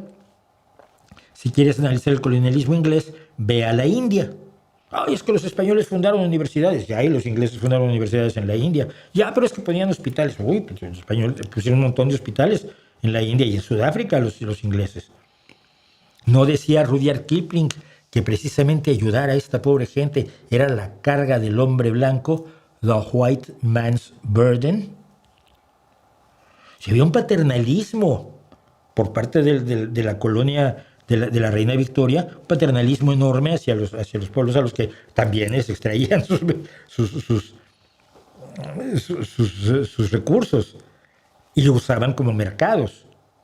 No olvidemos que ya en los años 40 Gandhi mismo convierte en un acto de rebeldía el hacer tu propia sal y el hacer tu propia ropa, porque la riqueza que le extraía a la India la metrópoli de Londres, entre otras cosas, era por venderle la sal y la ropa, los textiles a los indostanos. De verdad, simplifican las cosas de una manera que yo no analizo. Y luego finalmente le recordé una cosa, la de Casa, que no es historiador, es una novela, no es una biografía histórica. Pero nada de lo que se cuente sobre Hernán Cortés podrá borrar ninguna de las tres cosas siguientes. 1, su brutalidad durante la conquista. Las marcas a hierro, las torturas, los grilletes, las ejecuciones en masa. 2, su corrupción luego de la conquista, que lo acusaban sus propios soldados de incluso robar del quinto real. Y 3, el raro deceso de la Marcaida. La Marcaida era la esposa de Hernán Cortés.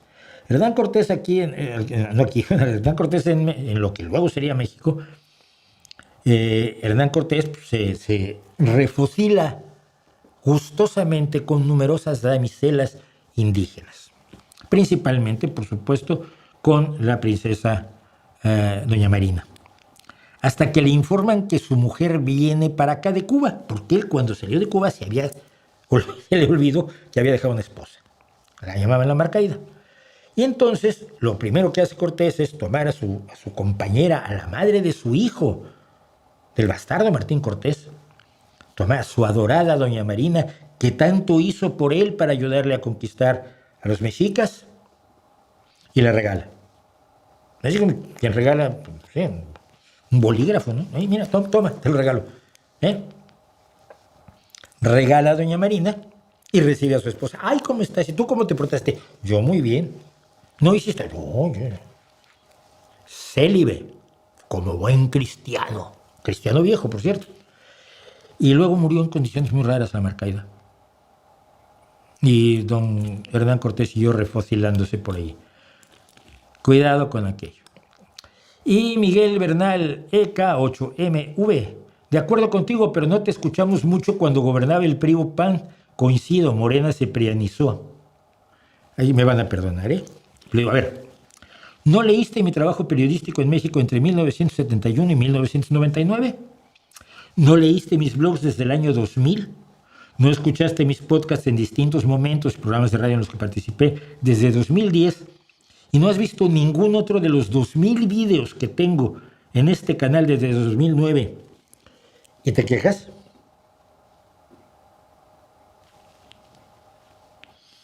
Y solo hay un motivo por el que no ganó el premio Elton, el buen Miguel Bernal. Y es porque lo que viene, oh hermanitos.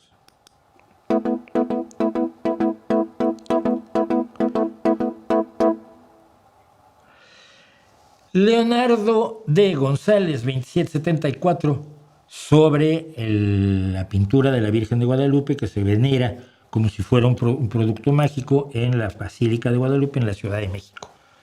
Sur de la Ciudad de México. ¿Al sur? No. Al oriente de la Ciudad de México, creo. No sé, ahí en la Villa de Guadalupe. Sí, me hizo un lío geográfico terrible ahora. Bueno, ¿cómo puede una tela burda durar medio siglo prácticamente intacta? Voy contestando uno por uno, ¿no? Entonces, dice, ¿cómo puede una tela burda durar medio siglo prácticamente intacta? Y le contesto, como todas las pinturas que tienen incluso más tiempo, del siglo XV o del siglo XIV. Mira, esta monada, esta gloriosísima maravilla que finalmente pude ver hace poco en Londres, precisamente, porque está en Londres, esta gloria de pintura de Jan van Eyck es del siglo XIV. ¿Cómo lo han cuidado? ¿Cómo se ha mantenido? Lo han cuidado. Hay muchísimas pinturas del siglo XIV. La pintura de la guadalupana es del siglo XVI, si no es que luego fue sustituida por otra, que siempre existe la duda. Pero sí hay muchas telas que duran dices medio siglo, quieres decir medio milenio, y duran más, sí. Luego me dice, ¿cómo se pudo no pintar sino imprimir o estampar una imagen tan rica en detalles en una época y condiciones precarias y en una tela rústica y poco uniforme? Ya hizo el estudio del tejido. Y le digo yo, de lo anterior decía yo, esta pintura es de mediados del 16, la de la guadalupana. Bustamante la describe como un fraude ya en 1556. Y se sobrevive como todas las pinturas de esa época. Lo de las condiciones precarias te lo estás inventando. Está la Venus de Tiziano, la visión de San Pedro, la tentación de San Antonio de Veronese y el matrimonio Ardolfini, 200 años anterior, de Jan van Eyck. Y luego, ¿cómo se pudo no pintar sino imprimir o estampar una imagen? Porque está pintada al óleo. Y la tela no es rústica y poco uniforme, sino que es una tela de lino, como lo dice el vídeo, que por lo visto no viste, preparada para pintar. Ya sabían preparar para pintar. Di los datos en el vídeo, deberías verlo. ¿Cómo puede ser que las flores de su vestido coincidan exactamente con la topografía de la zona, pero vista desde el espacio? Muy fácil, porque no es cierto. Es absolutamente mentira. Es un bulo. ¿Cómo puede ser que las estrellas del manto tengan la ubicación precisa de las constelaciones justo el día o la noche de la supuesta impresión sobrenatural? Tampoco puede ser, es un mito, es un cuento, no tiene ninguna base racional, suena muy guay. Pero no es cierto. La pregunta es falsa porque no es así. Así que dices, son preguntas que los historiadores y detractores ignoran siempre. Es que son preguntas que es como preguntar cómo es posible que flote en las noches y recorra la basílica flotando. Pues no es cierto. Si no es cierto, no es una pregunta que ignores, es una pregunta que no tiene sentido. Ni las flores marcan ninguna topografía del Tepeyac, ni las estrellas tienen la posición que tenían cuando la supuesta impresión. Y es muy fácil verlo, ¿eh? Sabemos dónde estaban las estrellas en ese momento. Busca la posición estelar. Hay aplicaciones que te pueden decir en qué posición estaban las estrellas sobre el Tepeyac. No en Huimanguillo ni en Corea del Norte. Exactamente sobre el Tepeyac. Hay aplicaciones, entonces la buscas y entonces la comparas. Mira, es que el otro día me encontré, por influencia, por cierto, de Neil deGrasse Tyson, me encontré un lugar que te hace dónde estaban las estrellas en el momento preciso y en el momento y lugar preciso que tú quieras. Y yo quería tener la posición de las estrellas sobre la ciudad de Oviedo en el momento en que conocí a mi hijo. Entonces lo mandé a hacer y lo tengo. Es una carta estelar bien bonita y la tenemos colgada ahí en la habitación de mi hijo. O sea que es muy fácil que demuestres tú solo que es falso. Y con eso terminan los comentarios temerarios de esta bonita semana, de la que me faltó un montón de cosas que quería decir y que ya no dije. Termino. Le quería preguntar que ojalá pudiera leer los comentarios de TikTok porque hay cada imbécil. Me dice Víctor Vázquez, y digo, sí, ya los he leído. Algunos trato de contestarlos, pero no les puedo prestar mucha atención porque sí hay mucho imbécil. Pero bueno. Fabián V. ¿Tiene algo que decir de Jane Goodall, la investigadora de los chimpancés? Sí. Jane Goodall, como una de las 3 primatólogas elegidas por... ¿Cómo se llamaba? Se me fue el nombre del gran paleoantropólogo que las eligió. ¿Cómo se llamaban las 3? Espera.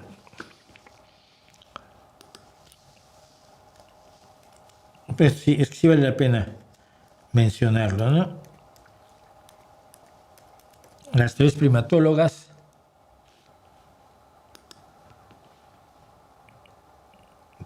las trimates seleccionadas por Louis Leakey, por el antropólogo Louis Leakey.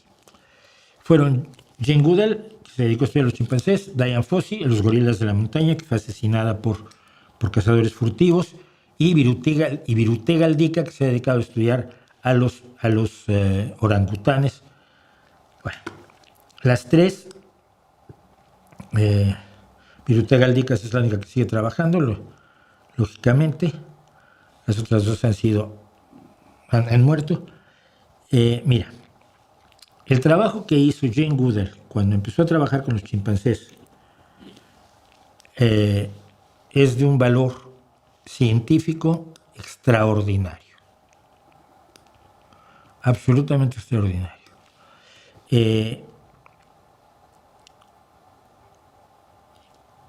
Dedicó muchísimos años a hacer unas observaciones sistemáticas, cuidadosas, razonables, que son una aportación extraordinaria a la ciencia. En los últimos años asumió un misticismo New Age bastante inaceptable. Una antropomorfización excesiva de los chimpancés y un desprecio cada vez mayor al ser humano. Hasta que llegó a decir que el ser humano que la naturaleza no necesitaba al ser humano. Pues tampoco necesita a las ranas. Sin embargo, nosotros nos desvivimos por proteger a las ranas o a todas las especies. Somos la única especie que se ocupa de las otras especies. Sí, nuestra especie cometió muchos atropellos, pero hoy en día es la única que se ocupa de que no se extinga aquel, que no se extinga aquello, que que el equilibrio ecológico de esa zona, que no se rompa, que se guarden, se mantengan estos espacios en su estado natural, pues son muy guays. Ninguna otra especie hace eso, ¿eh? Hay especies que arrasan con otra especie y se mueren las dos, y les da igual. Entonces, no me gustó para nada la evolución de Jane Goodall en los últimos 10, 15 años, quizás 20. Pero eso no quita para nada la enorme labor que hizo en el Parque Nacional de Gombe, precisamente, donde yo creo que se emocionó tanto con los chimpancés que olvidó que estaba haciendo ciencia. Y lo entiendo. Con animales superiores, con perros incluso, puedes perder la objetividad porque la experiencia emocional es muy, muy intensa. Pero al final acabas traicionando a la ciencia cuando te vuelves un defensor de un animalismo un poco infantil, quizás, ¿no? Entonces, es lo que puedo decir. No mucho más. No quiero que se siente en ningún momento dado que desprecio el trabajo que hizo Jane Goodall. Nosotros cuando éramos jóvenes nos interesaba la etiología y veíamos el trabajo que hacían las trimates, nos entusiasmaba enormemente. Y alguno de nosotros llegó a enamorarse de Jane Goodall a la distancia. Además era guapa la chica. Pero su labor científica creo que es lo importante. Su labor activista pues la disfrutó y la llevó adelante. Y nada más. Creo que vivió una larga y productiva vida. ¿Has hecho ya un análisis de los discursos en la ONU? No tienen mayor relevancia. ¿Adán Augusto se está convirtiendo en el signo de la impunidad de Claudia? No, en uno de los... China es marxista, desde un punto de vista sí, desde otro punto de vista no. Desde otro punto de vista es ultracapitalista. Es capitalista de Estado. El capitalismo de Estado no creo que era lo que contemplara Marx, pero en algunas partes sí.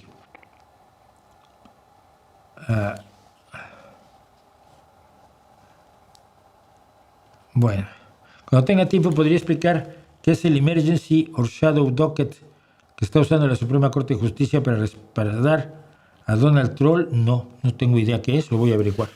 Pero mientras tanto, pues hasta aquí llegamos el día de hoy. Creo que es un buen final. Hemos pasado 12 minutos.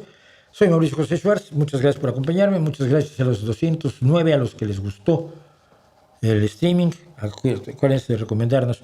Por favor, suscríbanse. Por favor, den me gusta. Por favor, apóyennos si pueden a través de Patreon o de PayPal, porque así podremos seguir haciendo este canal durante mucho, mucho tiempo y haciendo que se enojen todos aquellos que se enojan conmigo, que me da muchísimo gusto.